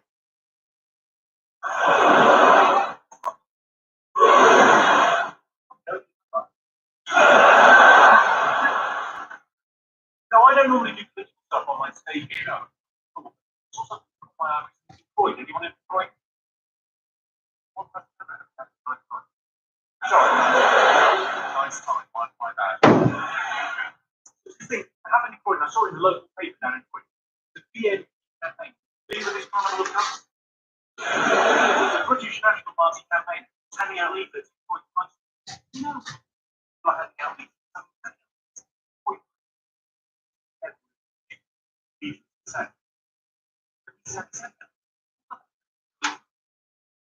Pick it up.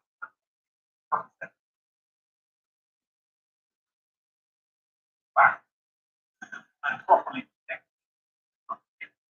Now, I'm not advocating violence.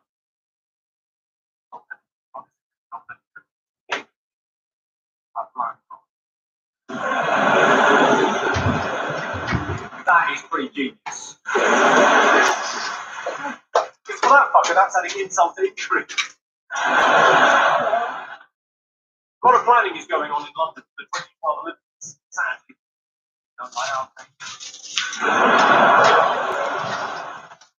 I just don't understand it. Why would you become an Islamic fundamentalist suicide bomber on the off chance? Mind you, it's 7:30 when you die. Become a Catholic priest and have them now!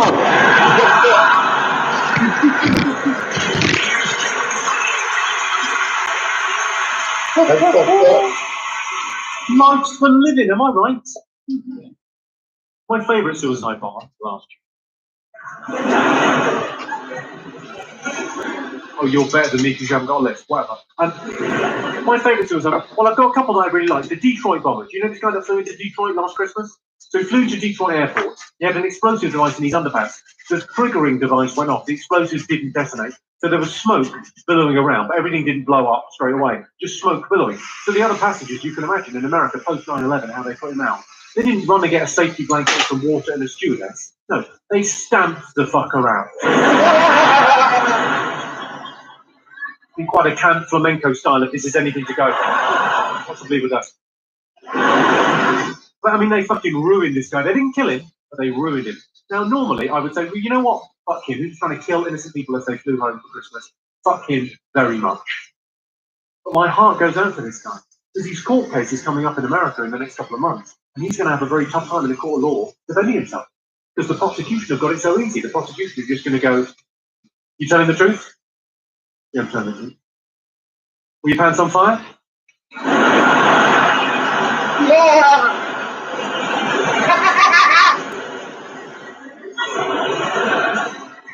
My favourite suicide bomber, though, he was an assassin suicide bomber in the United Arab Emirates. Okay, he was sent to kill one man. He didn't. He just got himself.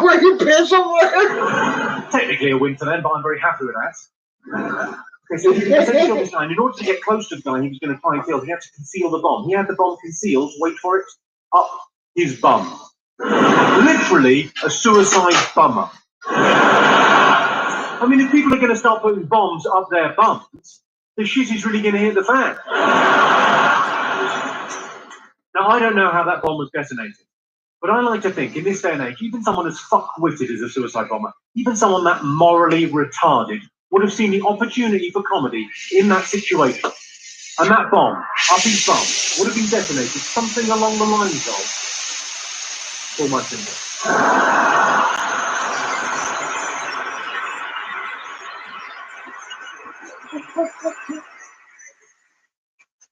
Half the fire go, what did you have?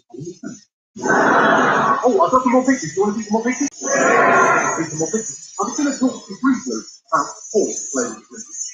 Chinese gymnast Lu Li is the smallest person ever to have taken part in the Olympic Games. Lu Li was just 4'3" inches tall. Wow, Woo was the second one.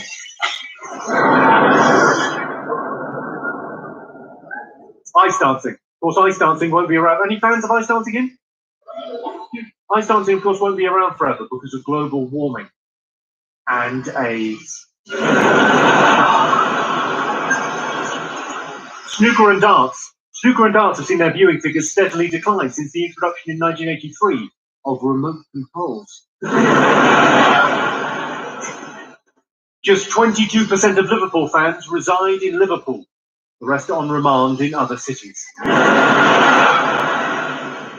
Wayne Rooney. He's not as clever as he looks.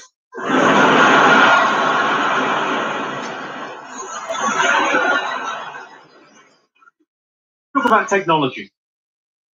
Stephen Hawking. Stephen Hawking is sort of half man, half computer. I bet when he dies, it's a virus. He's got medical insurance and Norton.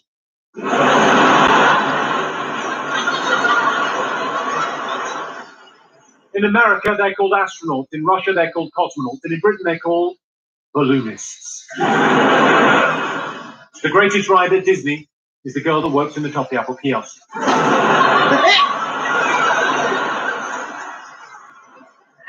Pornography. Jesus Christ. We'll come to that later.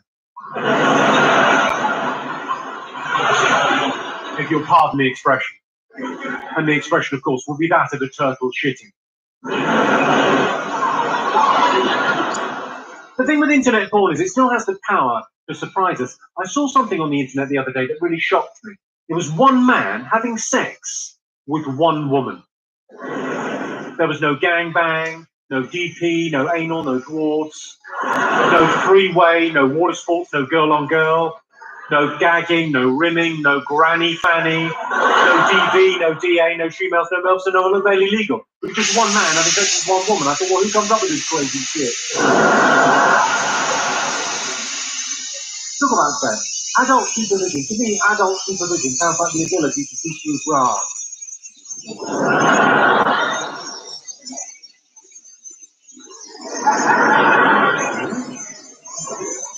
The average speed of ejaculation is 43 miles per hour, which is why it's so important to keep it away from children.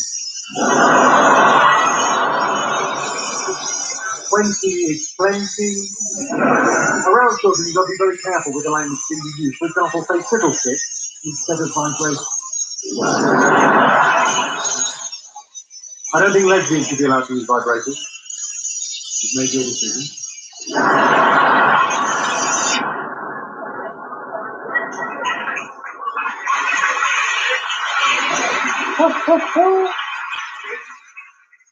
No more sitting on the fence. Neither.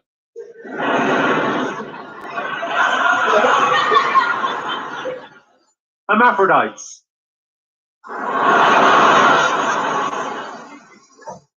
Can go and fuck themselves.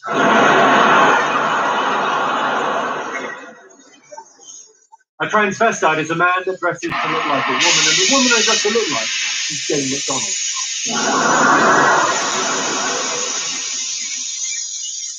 Someone told my girlfriend the best way to improve oral sex was to hum. All I'm saying is the food from Corrie is not erotic. Anal sex for women is like Marmite, brown in itself.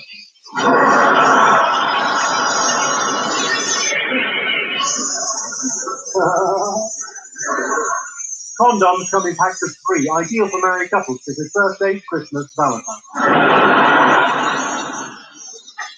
I don't think you should ever treat a woman as a sex object, but I do think you should give a rinse after you've used it.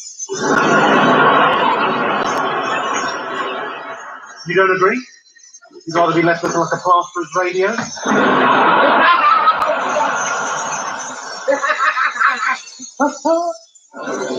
My girlfriend's got a cleanliness problem downstairs. This is a fucking mistake. I'm joking, she's actually got a virulent yeast infection in her vagina. Let's talk about relationships. The last relationship I had, I ruined by blurting out, I love you too early, which gave away the fact I was hiding behind a curtain. People often ask me about most embarrassing moments. Probably when I first got introduced to my girlfriend's parents, I remember my girlfriend saying, "There's a bad man there."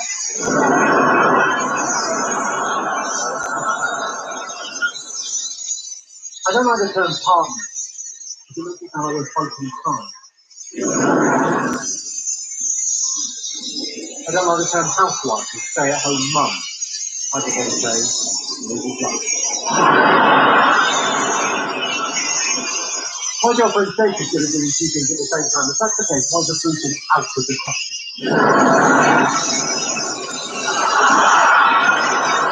Don't judge me, I improvise. Not that bad, it's got a face. I often walk around the house naked. With the neighbours sitting.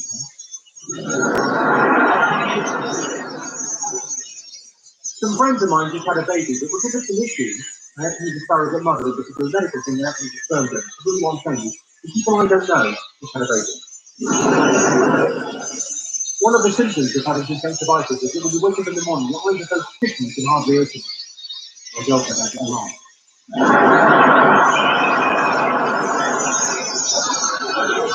Sometimes she gets conjunctivitis on her tits. Right, final one of these. This is my favourite joke in the show. I'm going to try not to fuck it up, but I slightly fucked it up last night because I giggled halfway through. But I'm going to dig deep for them.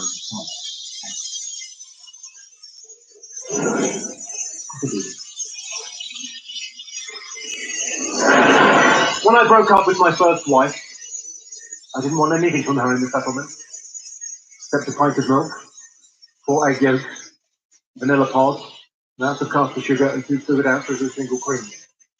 She mixed the whole lot up in a bowl, and she threw it in my face.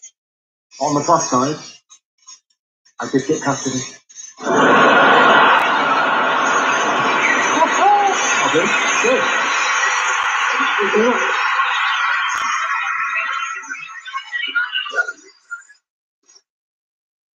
I think civil partnership is gay. Apparently, one of the biggest fears is the unknown, like, I don't know. Apparently, taking the dog for a walk is a good way to find a woman. Well, what if you want to find a woman who's still alive? Did you read this? Did you read about this American man that's suing his ex-wife to get back the kidney he donated to her while they were married? That is taking the piss. My father always used to say to me, "There's no such word as cunt." I said, "No, I called you a cunt." People claim to be into recycling, but you should see their faces when you rinse out a condom. I do a bit of baking. Does anyone else bake cookies and cakes and things? I do a bit of baking. My specialty is a brownie with nuts, which I call a scout.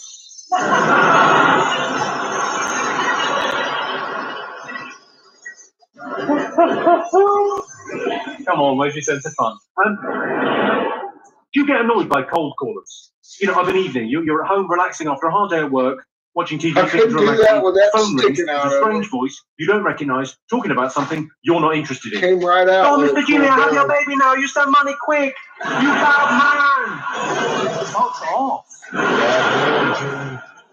Do you get this? Do you get the public-private You're phone a call? bad man, So Jimmy. this is when you're surrounded by colleagues or in the pub surrounded by friends. You get a phone call off your other half, and at the end of the phone call, they say something, but you would normally say something back, like it's like your thing, but you don't want to say it because there's people around. It's a bit embarrassing. So at the end of the phone call goes, "All right, bye." But you know I do. No, there's people around. I don't want to. Well, don't be like that. All right, I'll say it. I want to choke you with my cock. A charity worker came to my front door and they were collecting for a homeless shelter. So I gave them a cardboard box. Oh my God. Beggars can't be choosers, am I right? I did one of those nude calendars for charity. Yeah, Childline were livid.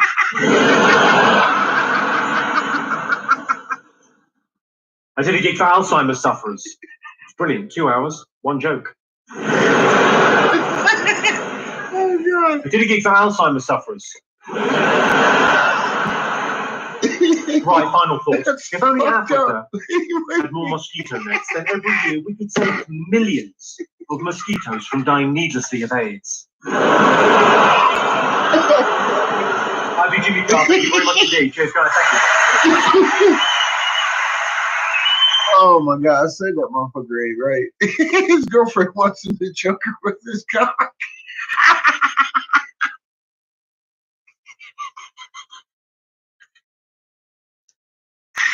Oh God.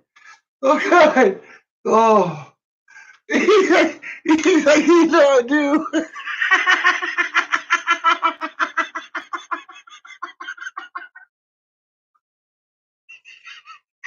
That's some fucked up shit. Oh God.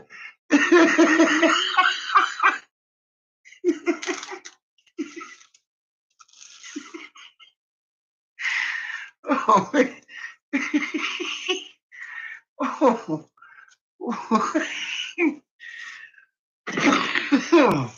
Oh shit.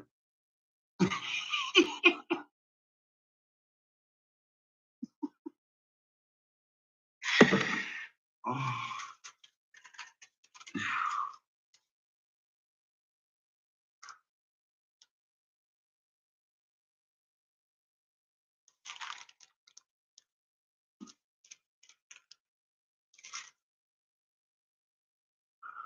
Can you? You can see them laying around out here.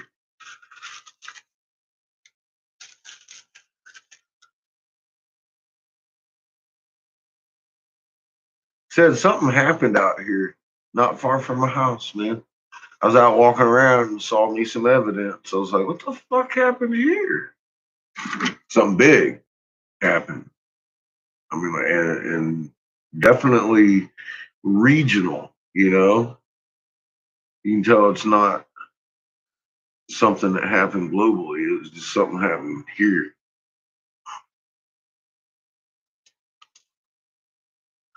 Hey, I'm finding this out, Cat. Jimmy has no.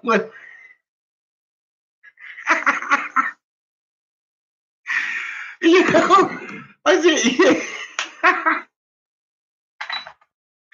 that's just not what I expected to hear from out of his mouth.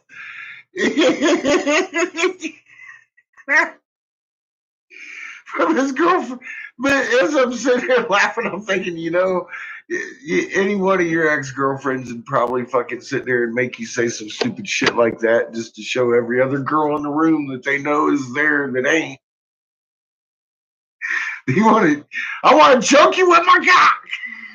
That's some funny shit, man. Oh my God. Say it. Say it. I don't want to say it.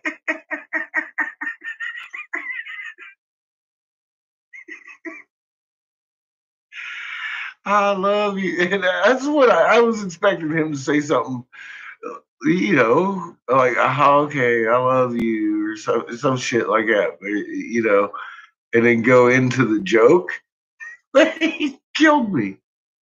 You're fucking kidding me.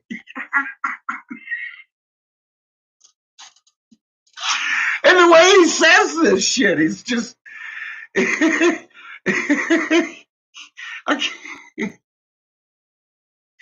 He's off the hook.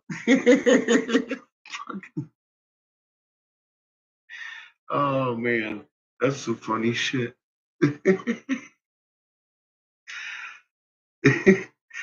uh, and y'all already knew him, so you probably already heard all that shit. I had never heard that shit. That's some funny stuff, man. Roasting other celebrities.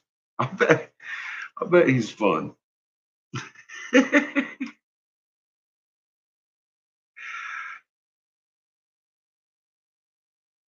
I just send him off to see if he'll do a roast on a suspicious observer.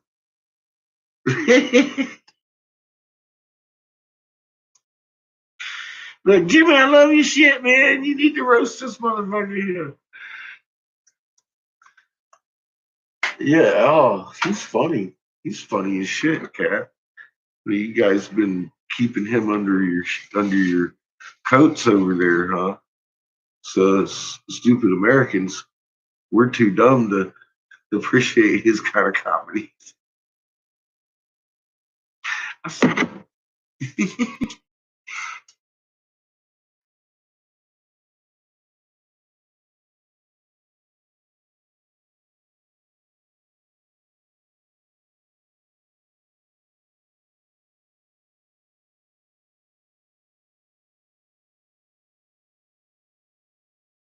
It's the ancient riverbed. Yeah.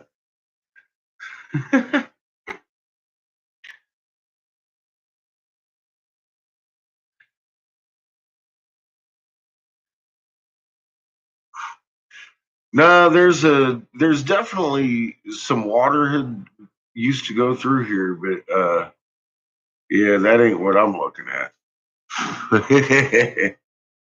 You bet, man.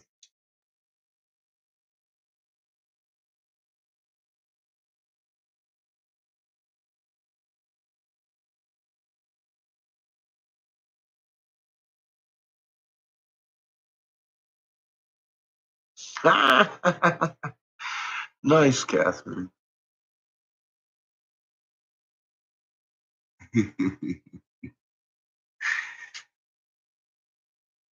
That's awesome.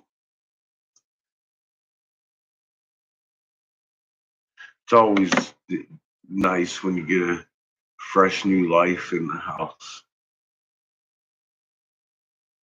with waggy tails and floppy ears.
Everybody got new waggy tails.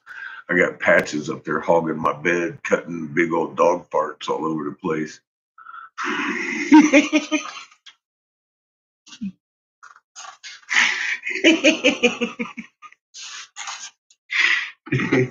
Oh shit.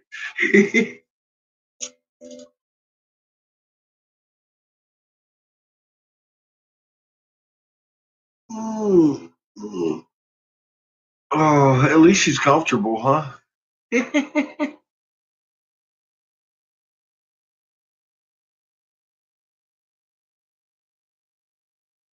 You've been chewed on all day. Nice.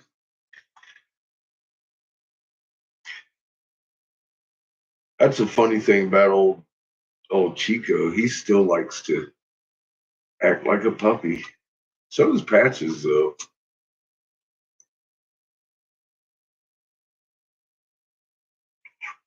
But she don't chew on anything but whatever's in the trash. Fucking trash hound. But Chico, he does that whole puppy want to play thing still. Like I said, I don't count Chico as a dog. Well, the Chihuahuas aren't canines. They're not from the wolf.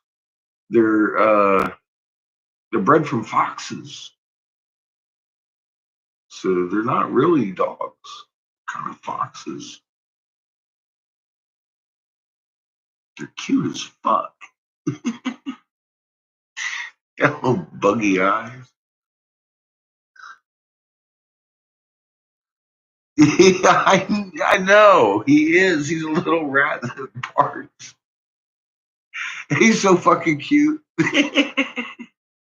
he, he barks so hard he barks himself sideways. He doesn't even have to move his feet. He just bark, bark, bark, bark. Depending on what way his head's.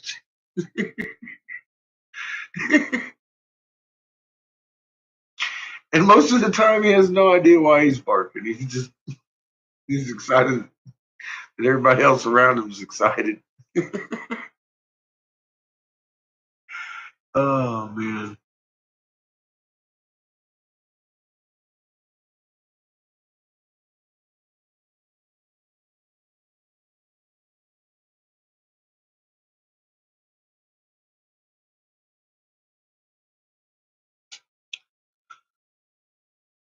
Well, CH, we've covered that, right? I mean, can you imagine being born food, destined, bred, and fucking raised to be food?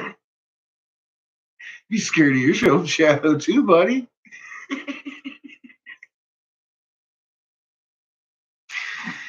Oh shit.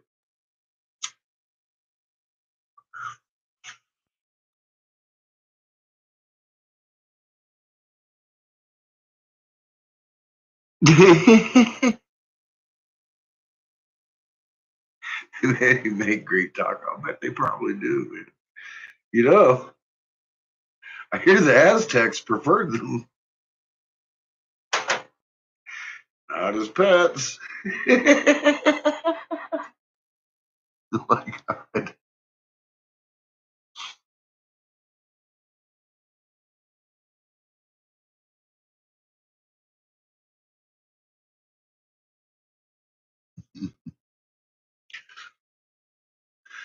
All right, I'm gonna bend this thing now. Bend it to my will. I'm joking, baby. It's all your will. We're gonna do this smooth light.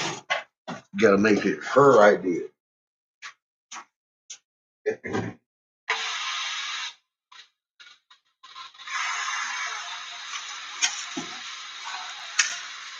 Oh, shit. Do timeline world history. Where is it? Oh, okay.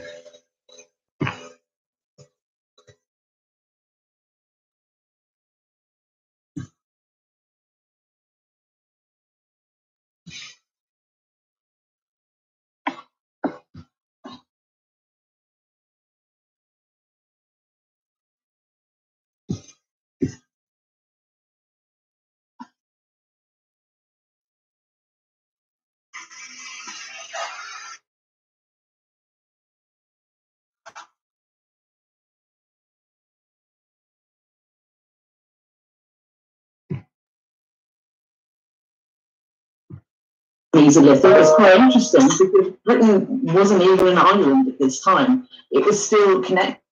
Grammarly is your personal writing assistant for clear emails, confident messages, stronger essays, and Connected to mainland Europe by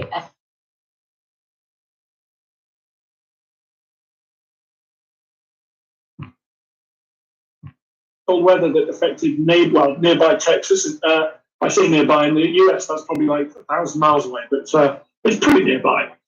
Good to see you all. I'm seeing people discussing their favorite period of history. So let us know what your favorite periods of history are in this live chat, everybody.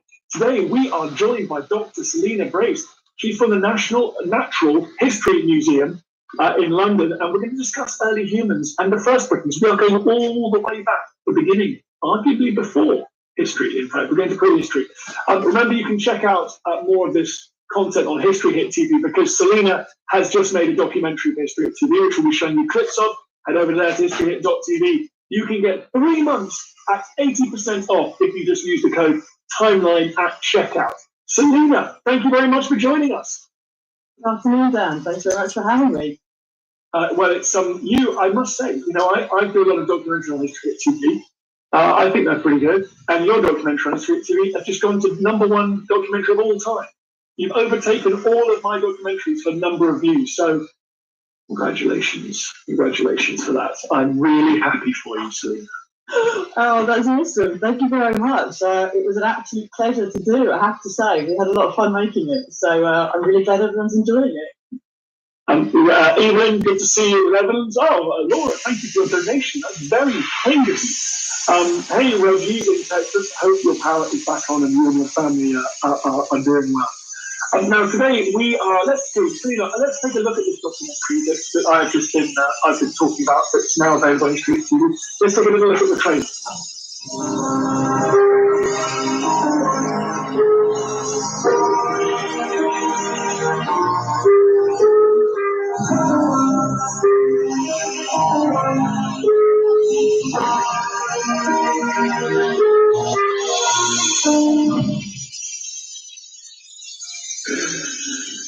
So that was the trailer for History Hit.tv, not the trailer for Selina's new show, but you're going to be seeing stuff for Selina's new show, don't worry about it. Right, Selina, we're talking about the Mesolithic.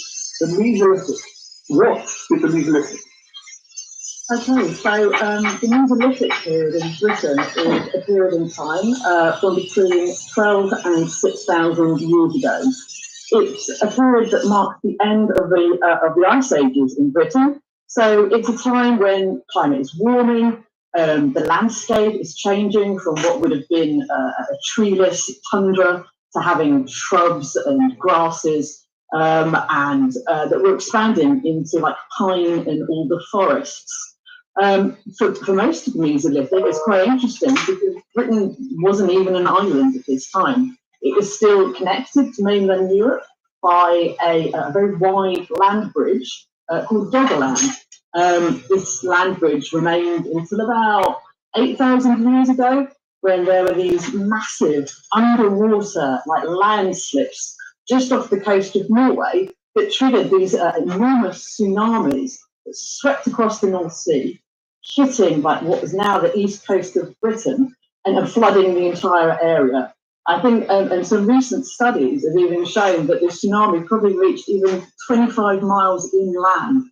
So it was a pretty catastrophic event. It was one of the most remarkable events in the British story, and it's so interesting when archaeology is starting to give us a sense of what that must have been like. It's a terrifying moment. What about the people living in Britain in this period? I'm just looking out my window at the Solent on the south coast of the UK, and there's a Mesolithic boat building site just over there underneath the Solent, which I have dived on. That's a really exciting site from this similar period. But what was life in Britain like for people that lived there? And how were they farming, or were they hunter gatherers, for example? Yeah, so people in the Mesolithic at this point in Britain were hunter gatherers. This is their lifestyle. They would have been living in these portable animal skin tents. They possibly took shelter in caves, but they weren't permanently in one place. They were being nomadic. They lived off the land. In some areas, we might say that they had a complex seasonal occupation. So there's a site in Yorkshire, Starcar, a Mesolithic site there, which is really cool. And they appear to have sort of seasonally gone back to and fro to this site. And we know from the site that they had things like beads. They had like stone beads, amber beads. They even found a really cool headdress at this site, which has got a stag's head and antlers on it. Possibly, I think, for ritualistic purposes, or maybe even for camouflage when they were hunting, because we know that they hunted deer, also auroch and wild boar, and we find tools such as axes and microliths and spears. We've just got a question here from Australia. Is there any evidence of a kind of, you mentioned a sacral function there, but is there any Who built the mansion? Who built the mansion? Me? Hey, man. Do you have any or how they might have practiced their religion? I'm not sure that was a about conglomeration. that. I don't know if we've tried anything especially religious that. I mean, it's very hard, obviously, isn't it? When you find an object. That's something people usually don't try to put together by hand. British people, they had quite a harsh life, but they were certainly very complex in what they were doing and how they were behaving. Oh my God, how many people do we Combs. think might have been in Britain? Fucking A. When was the separation? When did Doggerland Dogs like disappear? those. So Doggerland disappeared around 8,000 years ago. Yeah. Patches has got a big one. Chico tries to get it when she forgets about it. Funny as shit. In terms of numbers of people, it's quite hard to say. We think fairly small amounts during this time. Some evidence has said like 12,000 people. Freeze the Kong. Yeah, that's a good one in the summer. You don't really find that many people around this time. Not many human remains, which is possibly to do with the way they buried the dead. Funerary practices. I heard we got this one started. Bodies into water. If that, you can find them, or they may have put them external. So that's when the buildings got like platforms, put bodies on the top, and let carrying into birds. The elements take away the bodies, and then we wouldn't find them if that was something we were practicing. So it's a little bit hard to know. We do think the numbers are quite low. We just should the famous site that many people will know about, Stonehenge, of course, is a Neolithic site. That's about we start building around about 5,000, don't they? So we're talking a few generations before that. I think the first. How long have people been in? Tomorrow, I'll go get another tank of oxygen. So I'm almost out. It took about 200 pounds. I got a little bit more. I'll pull out some points in the morning before I go.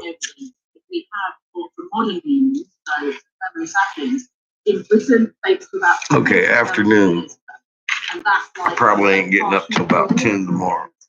After I wake up Seamus, I'll take another nap. It's already late. Let's see.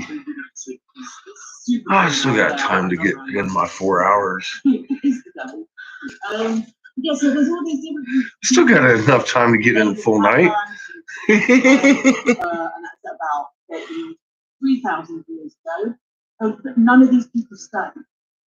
Yes. The problem is during That's exactly what they don't want us to become again.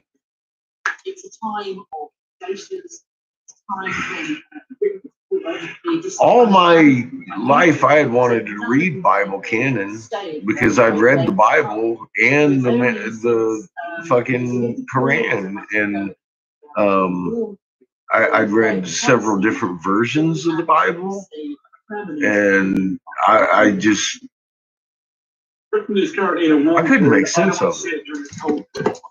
It frustrated me after a while, you know. It just why is he called Cheddar Man? And why is he important? I kept thinking, well, maybe I was just in the wrong mindset. Here, let's read it like a book. And I went through it like a book, and then I was like, man, I really didn't like that book. Several times, so we know that he died around 10,000 years ago. I didn't like the characters in it.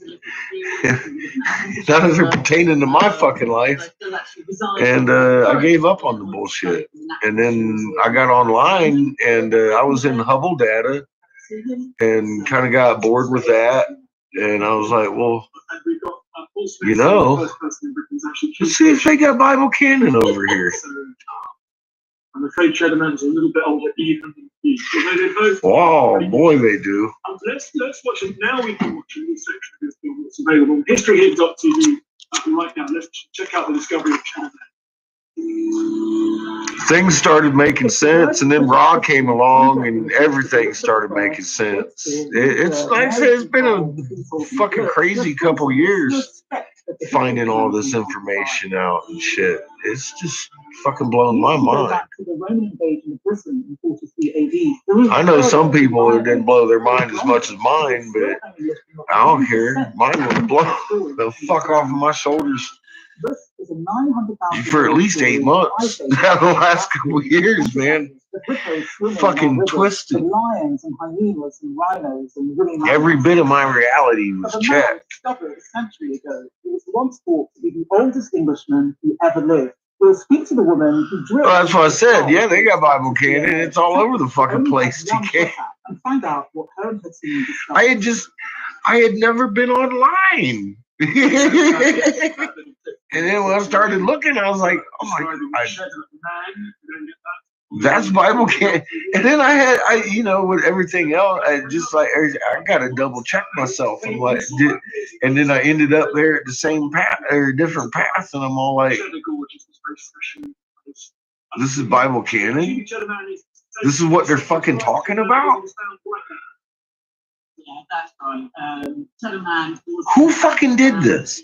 Who fucking wrote that Bible? So I started really looking into the Bible. I had already looked into it, knew it came from out of the Vatican and all that.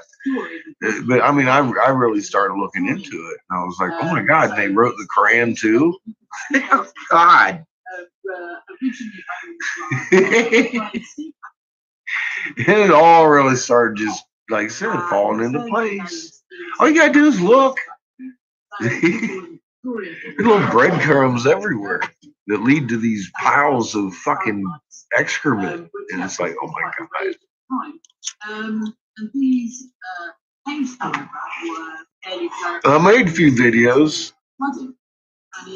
you know, but yeah, Bible canon's everywhere. It's all over the damn place. And here online.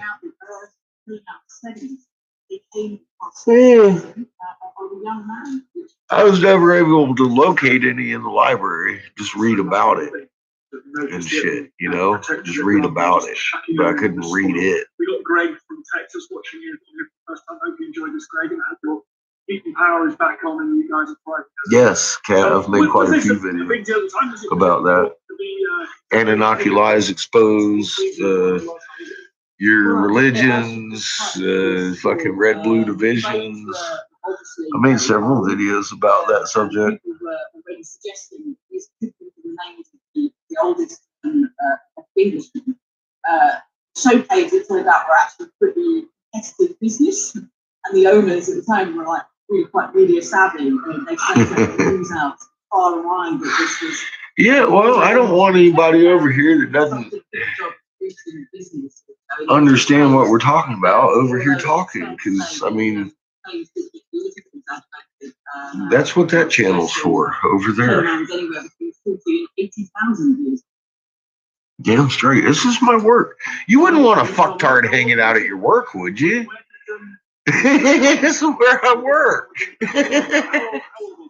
I don't want to fucking deal with fucktards over here. That's why I made the corner. You know, and anybody comes over here, if they're respectable and looking for answers, I'll send them over there to Angry after a thrashing.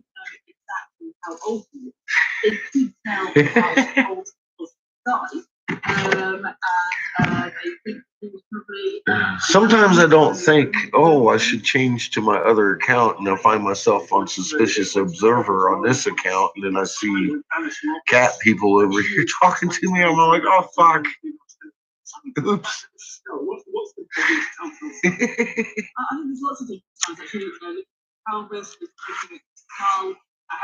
I should have changed my pants first. But I'm blocked over there anyways on Angry, so I can't really talk over there on Angry anyways.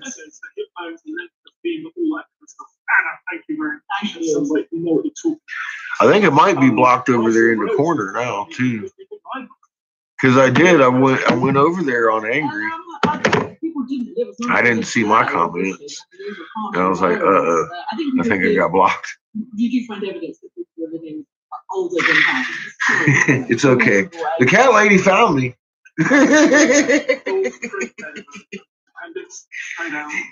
We was meant to meet each other. Do we know how Cheddar? Oh yeah, the cat lady found me here. I can't remember her name. What is? Let me see. Although he does have a really nasty hole over his right orbital. That'll do it. Well, yeah, could be. Crazy funny cats. Crazy funny cats. But it could have been caused post-mortem. So it could have been caused after he died. Like he's in this cave. So it could be like water, like dripping on the skull, or possibly even MG. MG today on I met a few people over there that I didn't mean to in the corner, and I was like, oh fuck. You may fucktard. Yeah, no, it is really rare.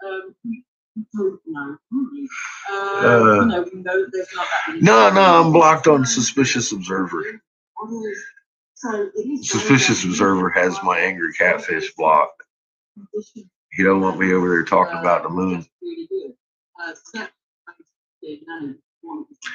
And I think he might have blocked this channel today. I'm not sure. I didn't see my comments over there. He's got a lot of comments over there, so I didn't go through them all. I'm not actually that curious. Because like I said, I fucked up and went over there in the corner. And I got a whole bunch of new people over here tapping on me, and I'm all like, oh fuck, wrong channel, dumbass. I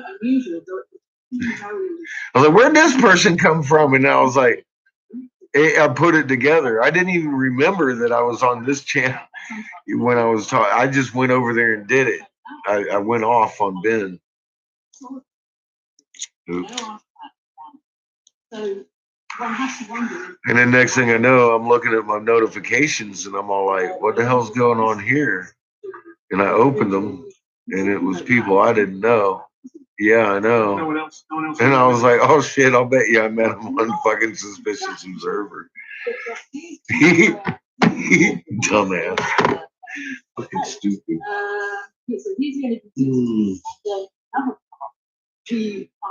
Well, see, if I go over there making comments and try not to post up any kind of links or anything, they're going to follow to my channel right here. Wrong channel. This is not the information channel, anyways. I should have been on angry, but I really wasn't thinking. You big oops. Big oops. I'm not very good at this internet shit. I'm too stupid. So we found huge marks, raw marks.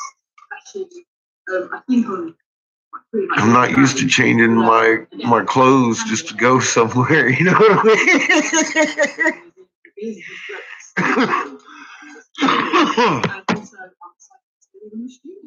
Just about to start work with some DNA on here. So hopefully William Marshall is finding out some more information on the DNA that we can talk to you about at a later date. It'd be cool if, even though they're 5,000 people apart, they were related to each other. You may find that would be something that you could find out. That is exactly one of the questions we're going to be looking at. I'm here all week. Okay, now we're going to look at you doing what you do next, Sleep. We're going to look at you doing some important research here. Given this documentary, it's currently the most watched documentary in the history. I do. Let's check it out. Yeah. Yeah, the thing still has about 500, 600 views or some shit. I don't know. It's more than any other over here. Yeah, Monty's room raid.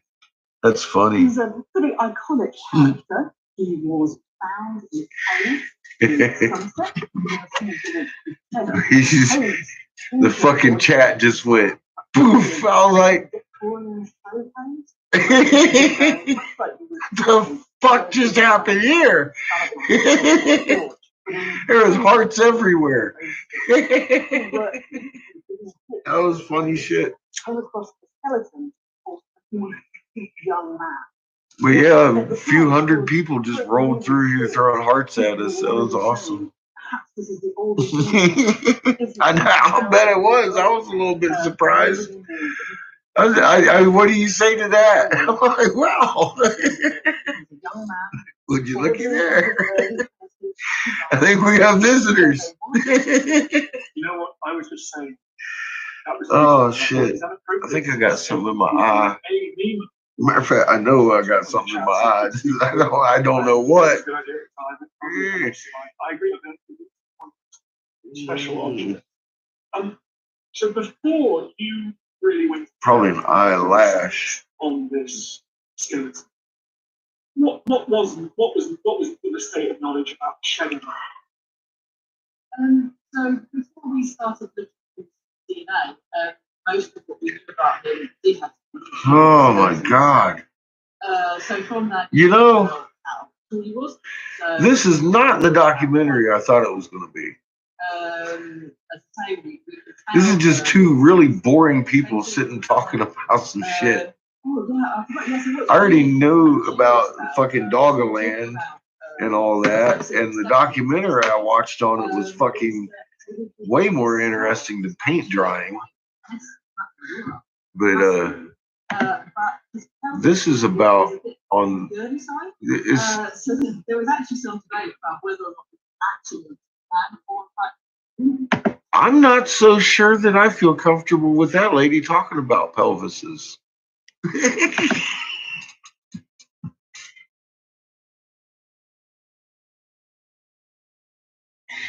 I gotta change the channel. I can't take it no more. I'm picky about my documentaries. Oh my god. Uh-oh. Here we go. The bloodiest battle ever fought in Britain. The Battle of Fountain. This is another timeline. I hope it's more exciting than that last one, because that was just terrible. Oh shit. Yes, my eyeball. I got something in my eyeball. And I know I got my finger in there, but I mean, like, you know how you can feel something in your eye. Or maybe it's just sore because I'm tired.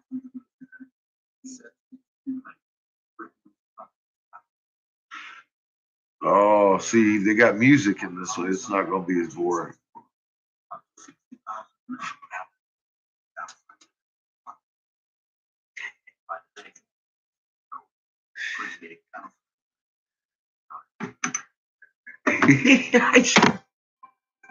I just flicked over there and they got this lady. She's got those fucking weird, like wide rimmed fucking glasses on, and she had an overbite from 7 layers of fucking hell.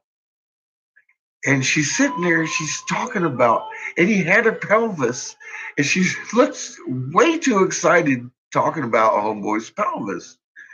And it scared me. I was like, oh God. Not only is it boring if you're watching it, it's fucking almost comedy.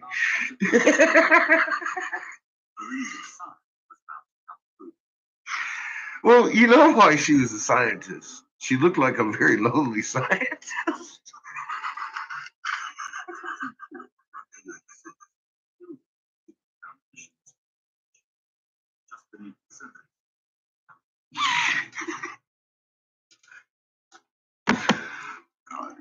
I'm a bad fish. Ain't nothing wrong with the lady. It struck me like, oh my God. That's not what I expected to see. It's not the documentary I thought I was going to watch. And we were sitting here listening to this boring conversation, and I'm all like, man, this is really going nowhere, and it covered nothing.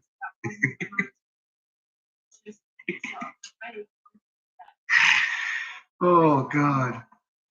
And they had her all close up and shit too in the camera. I was like, oh, yeah, pelvis. Yep.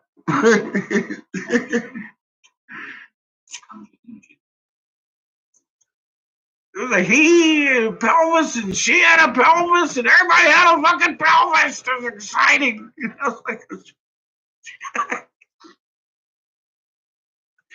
I can't take it. No, they were describing these people that they had found, the first people in Europe or in Britain.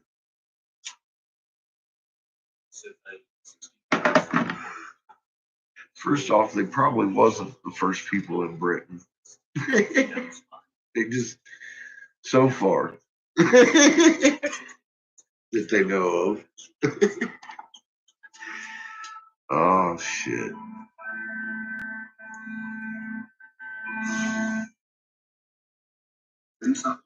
But yeah, I like dramatic music with my documentaries. That means we're going somewhere here. We're talking about some serious shit.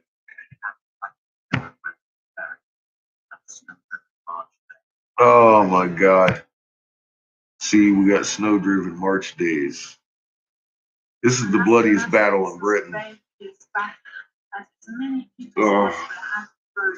As short a time as possible, at very unfavorable conditions. And so all the soldiers were almost packed like sardines in a tin. They were closely packed in this way.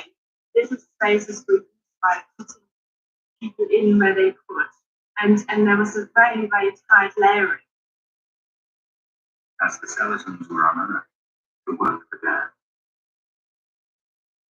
Oh, they're unearthing a mass grave. Carbon dating confirmed that it died around the time of the battle.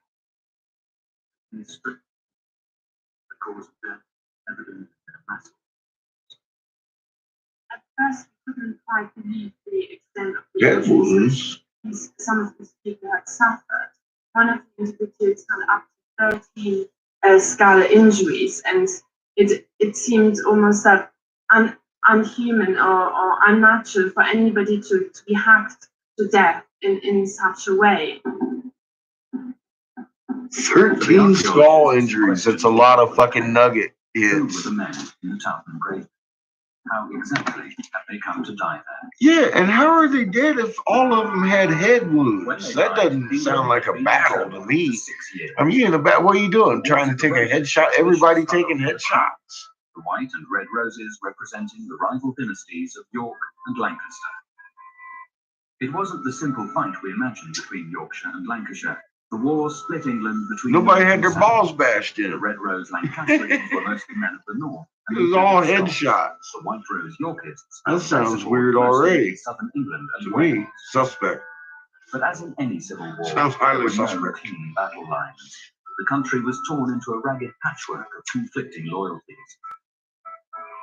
The reigning king, Henry VI, It sounds more like a sacrificial pit to me. but with a shaky grip on the throne. I don't know. But the followers We'll of listen to what they got to say. Huh? Not for long. I'm about ready to go to bed. I'm waiting on my kiln. Edward had led the Just to make Yorkists sure for just 12 she's weeks doing. following the slaying of his father, Richard, and his I don't want to leave it brother Edward by alone Henry's men. Now at Towton, he wanted revenge and until to have it's the done. crown for himself.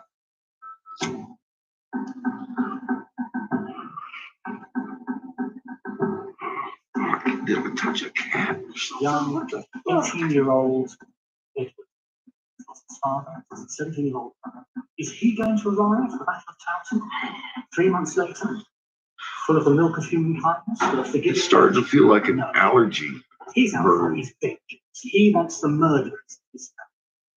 I think the scene is set for particularly brutal, vicious conflict.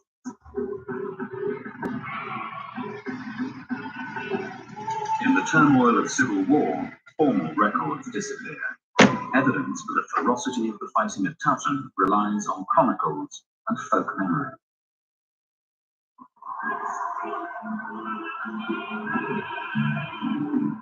We're told the Lancastrians had the advantage in numbers. They were on the field first and took advantage of high ground to make a strong, well-defended position. What's interesting about a battlefield such as Towton is that contrary to most ideas about medieval generalship, is actually very well chosen. The Lancastrian right flank is well protected by this steep drop here. So in actual fact, the general made every attempt to protect his position. We've got the Yorkists advancing onto the plateau early morning and laying out from this position here along fields directly over to Castle Hill Wood, which is over on that flank there. The Lancastrians were spreading the field along the edge of that boundary there. So in effect, it's a shallow valley, and both armies lined up either side. I'm fucking tired. The Yorkists had fewer Yay, bed. One That's what I'm saying. I'm fucking tired. I could do some sleep and as dawn at a normal hour. Straight into the faces I don't know of what's the going on. Under the snow's cover, Yorkish I haven't checked this archers wall lately advanced either in the last couple and hours. shot repeated flights of arrows into What the are we ranks doing massed over here? against them. On PE. The Lancastrians took heavy Mama casualties and had no choice but to advance and engage the Yorkists hand to hand. Uh-oh. The bitter Are we back fighting to that see the followed pattern usually again? lasted 10 hours. The outcome decided only by the arrival of Yorkist reinforcements. As the Lancastrians fled, they were cut down.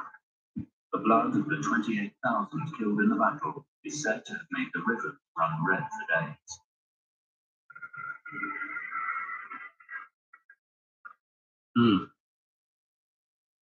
Okay.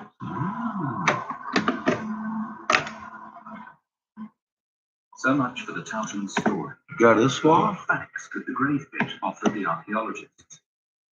The skeletons Slow were down, mixed yo. body types, There you some go. of them very robust. They ranged in height from as little as 5'2" to just over 6 feet tall. Would you? They were fighting men, but the scientists couldn't even tell whose side they'd been on. Probably have individuals from almost every walk of medieval life.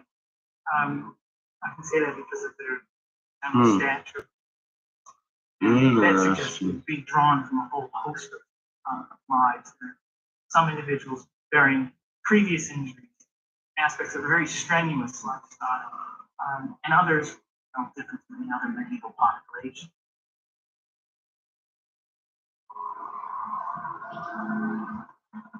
Because the archaeologists have been able to Very interesting run. There's entanglement in the IMF down 1003, 1005, 1007.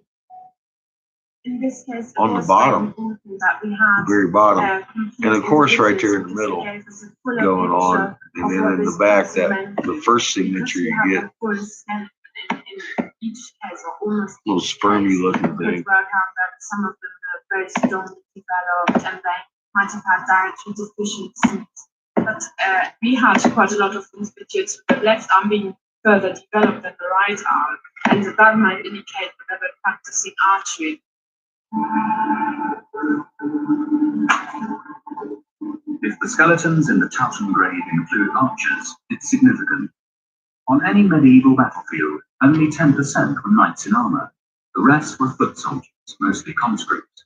But in English A lot armies, of crunch. Looks like archers we're were the probably going to backbone have of another infantry. quake here. The longbow was their weapon of mass destruction. Practice with the bow was enforced by law in England and had produced a breed of men with formidable killing power. If there's one glory of English arms for the late Fuck, Middle Ages, we're at, it is though. the bowman.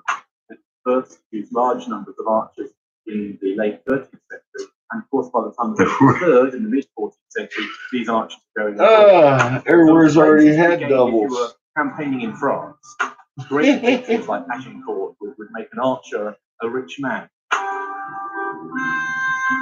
In the course of the 100 Years' War with France, English archers became the most feared killing machine of the age. The archers at Towton were the sons and grandsons of the generation that fought at Agincourt. They'd have learnt their skills in just the same way. They just started at a young age. I mean, one, it was the law. Madagascar. I think it would have been peer pressure. They'd see the fathers using the bow and want to have a go at it themselves. It's the only quiet spot on the plane. It was a great leveler. It didn't matter whether you were a king, Jew, And if we're knight, getting diverse, we're going to have to Still see be shot. Madagascar skate. killed at long range by just a simple man of the land. Watch Madagascar hit a fucking 7. Oh shit, because I'm just kidding. Were long gone. Henry VI's reign had seen the loss of almost all England's possessions abroad. In the snows of Towton, the English bowmen were facing not the French. I'm afraid for Madagascar now. They knew what they could expect. Really close to the battle, archer against archer. I think the archers are one side or the other. They want to be the first to get up the first flight. That's just one place you don't see shake a lot, you know what I mean?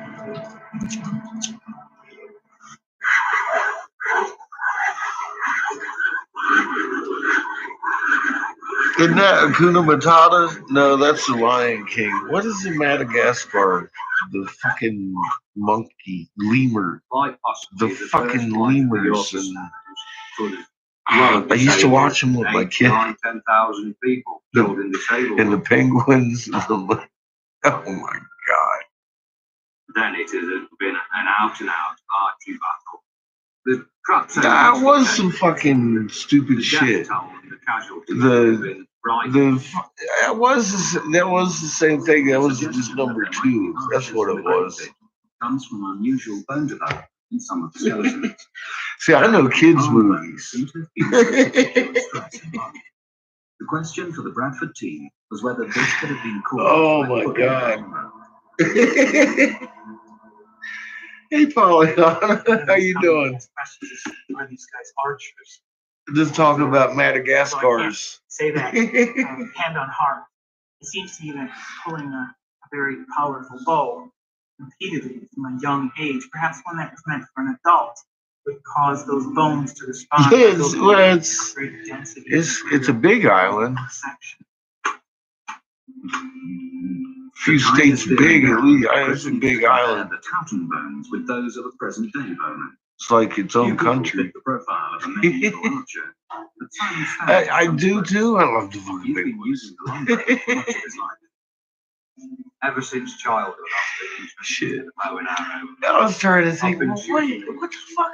And it is the one with the fucking, what's his name? The lion and the fucking zebra and their buddies. all your upper body comes into play with these heavy bows, right the way through. And keeps biting his buddy on the butt. Oh, coffee. I'm about ready to hit the bed, babe. It's fucking 3 o'clock. I just finished that stupid thing that I started last night and got my thing stuck in and it cooled down and popped right out. And then all I had to do was put the foot on it. Waiting on the kiln though. Because I'm kind of paranoid. I just put in that new relay. I want to babysit it. Make sure it's acting right. Water molecules in bone and flesh show up differently. I figured you was just waking up. I haven't seen you all night. Been in here a couple hours, 2-3 hours. For the Talcon soldiers, 500 years had to pass before their bones revealed. We started upstairs with patches tonight. For Simon Stanley, it would be a matter of moments. Good, all right. It make you want to break out in my little ringtone. Good morning, it's a beautiful day. Chris Knissel had found a quarter of the Talcon skeletons showing unusual bone mass in the left forearm and right arm. Well, you need your sleep. He thought it might be associated with the distinctive. I'm going to sleep right through my arm. Watch me. I hear that. Good morning. I'm it's about coffee time anyway. About 4 hours. The left side is a bit more well developed in that particular flip. About 4 hours and 10 minutes. On the left side. On the left side. Yeah. You're right-handed. Yeah. Okay. That's interesting. That's interesting. You would expect that. Not as much, guys. There's a lot of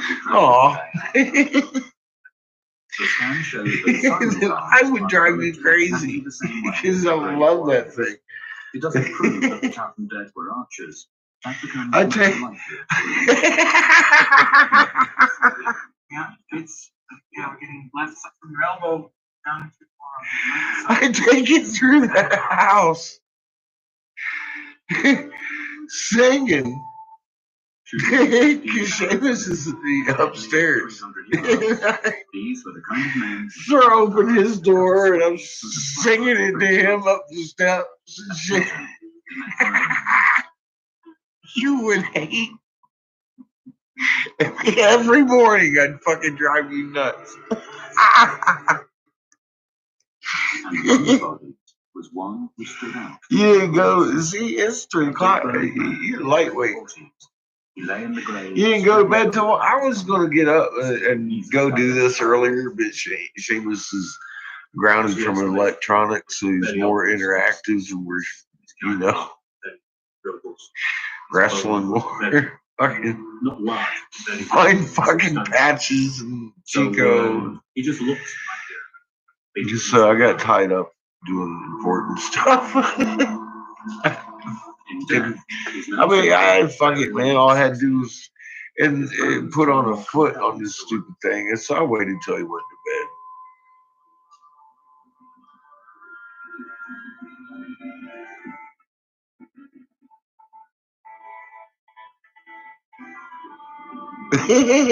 Nice. Yeah, I try to make morning a happy thing. Start your day.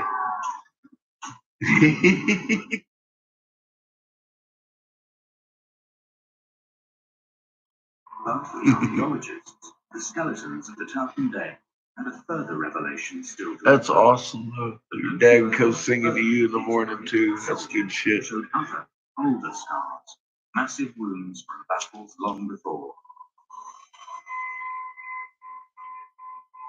Skeletons found showed really terrifying, dreadful wounds. it's a very sobering experience. Very much, very loud, very much like, yes! Yes! He did it right!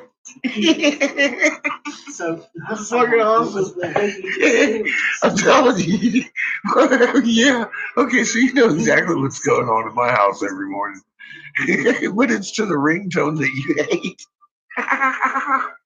The soldier known as Number 16. She did. She took over my bed. I said, what the hell's going on? And she ain't even moving. She's all just looking at me like, Forensic anthropologist. It's my bed now. From the University of Utah. Has included the investigation of present-day war graves in Croatia. I'll kick her out. She'll get out. I'll fart bigger than she does. She'll be like, oh, fuck, dude. My aim was to document the trauma in the same way I would a modern forensic case. She got her own bed, dude. But yeah, she did claim mine tonight. She's still up there on it. This is what happened a little bit ago. She's still up on there. Cause those wounds, and to look at wounds that they'd survived. Some of these buildings potentially had been in previous. I'm usually going into the kitchen to make the coffee. I swing his door open and I'm singing, laughing, and he's like, eh! And the dogs chime in. They like to sing the chorus. And all arguments over at that point. He's coming downstairs. You hear him just, very, very. He's coming down to tend to the Chico. left side, the jaw. The force was so great that it also caused a secondary fracture to occur. Fire drills at 2 a.m. Oh shit, I ain't pulled none of that on my way up. That's a good idea though. A random fire drill to the car. Number 16 was a particular breed of warrior with long experience of the horror of war. On the battlefield of Towson, he would have been in good company. Dad! Come on! There would be many men with long experience in the wars. I mean, many of the old captains who fought on both sides in the Wars of the Rose to gain their experience in the latter stages of the Be under the tree. in France. Oh, and so there was an shit. experienced body of people, veterans, I think is the proper way to call them. And that would actually go down through all the ranks. You know what? I bet you I know what your neighbors hate or hated. What was remarkable was just 2 o'clock, what a fucking fire drill.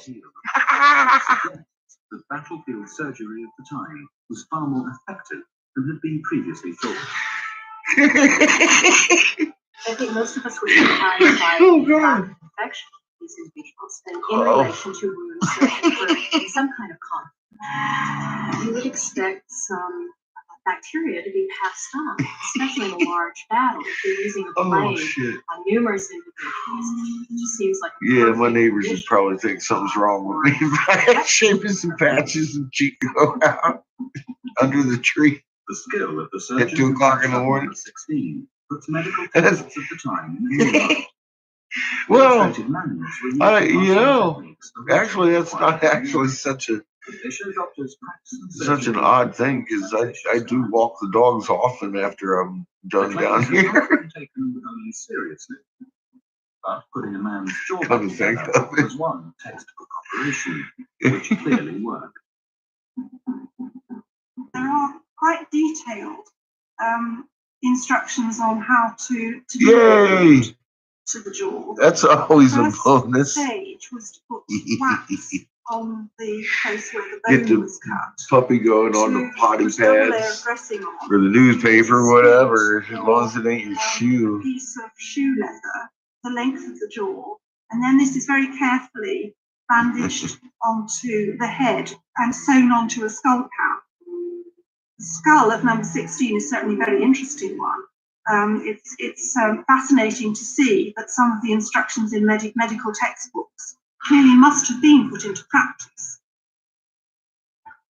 The skull of number 16 became the focus of Well, being as how there's only 2 of us, Pollyanna, that would require me to move furniture once a month. And guess what I'm not doing?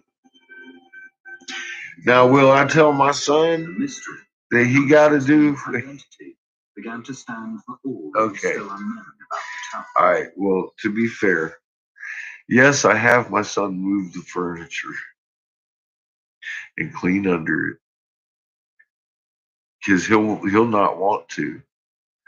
And Patches is a trash hound, and he is a trash hound. Seamus. Seamus would much rather put his popsicle wrapper up on the counter where he's sitting because we got a big counter out there in the living room. It's a bay window. I look over there, there's like 15 popsicle fucking wrappers over there, and I'm all like, boy, we got a trash can exactly the same distance the other way. You need to move this bed. You need to move this fucking couch and the fucking and get under there. You bet. I do that one. I've never called it. I've called it clean up your damn pigsty because I can't have this kind of mess in my house. Day.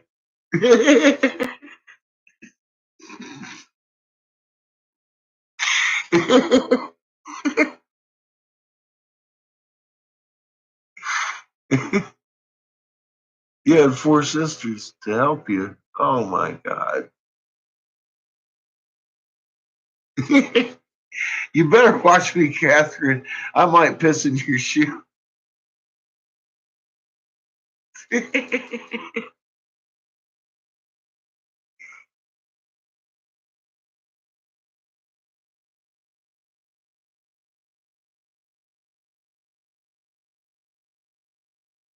You had to wear dresses and do your hair. Oh my god.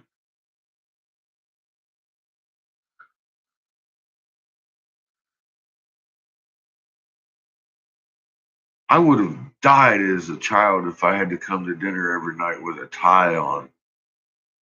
Just, wow. Yeah, ouch.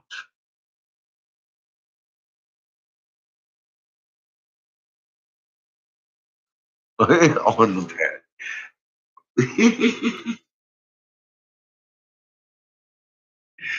Oh boy. You know, we mean on the pad. Have you ever measured a pad versus the big hole that we already miss with the water in the middle? God.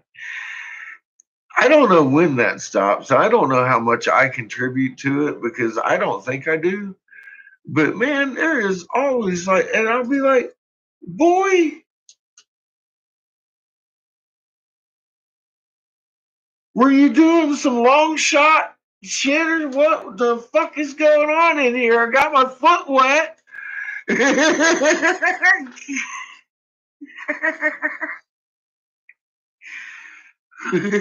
I remember my mom complaining about the same thing. You gotta understand. Sometimes we just ain't all that accurate. The hair gets in the wrong spot, or you got a split stream. You ever have a split stream, ladies? Standing up, I'm telling you. You want me to hit a pad now, not your shoe. You better move that shoe.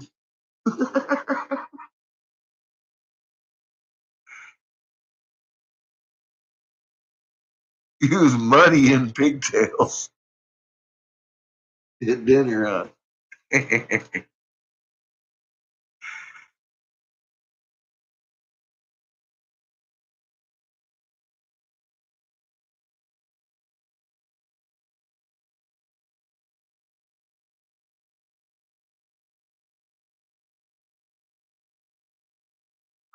A change of clothes of their choosing. Oh man, that's rough because they're taking you into public. Yeah.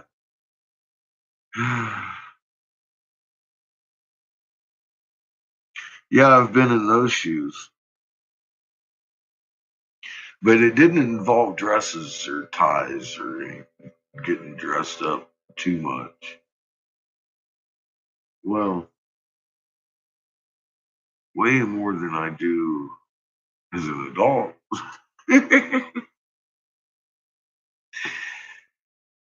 And a lot of times more than I even would with the senator, because I mean, a button-up shirt's fucking.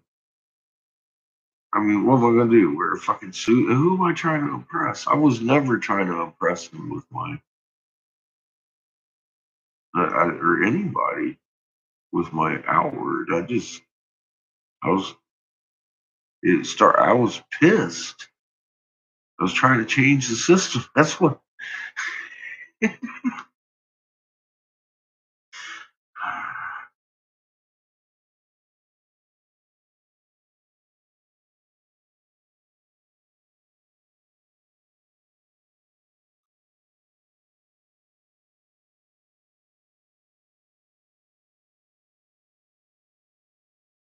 Yeah, I'm running out of ever ready juice myself. I gotta go to bed. Miss Pollyanna is waking up, and Katniss is having your coffees.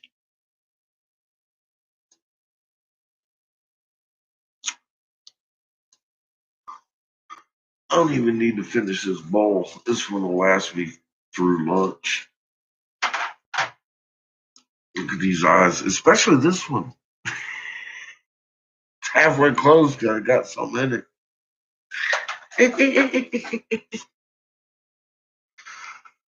Yeah, coffee sounds yummy in about 4 hours. I'll get me a nice nap and feel like some coffee. Maybe a nap. It's hard when you gotta wake up, get some coffee just to take a nap. I've had a couple of those days, like in the last month or so. I just don't do that shit. I'm always on the go, and whew.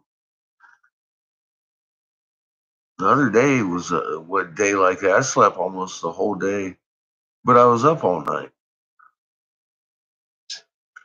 Oh yeah. Well, I just went upstairs, passed out.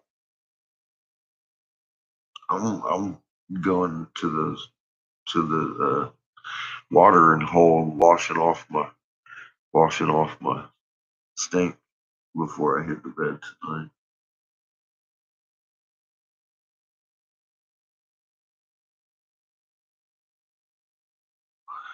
Ah, yeah. The last time I looked, it was there was a little spermy hook on the back in the opening picture, and that feed though.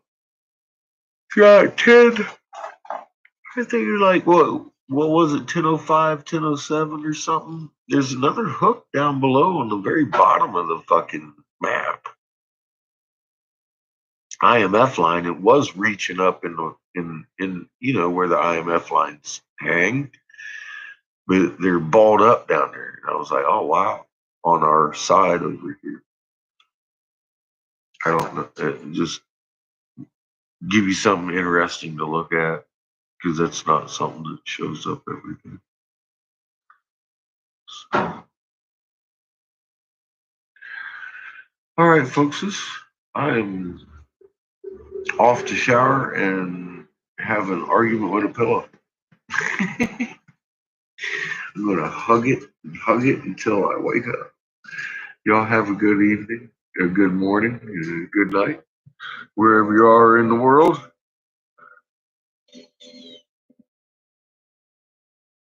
Yeah, very interesting. See, enjoy your coffee, Polly. We'll see you later in a few hours. We'll do this thing. I gotta get some oxygen. I'm out.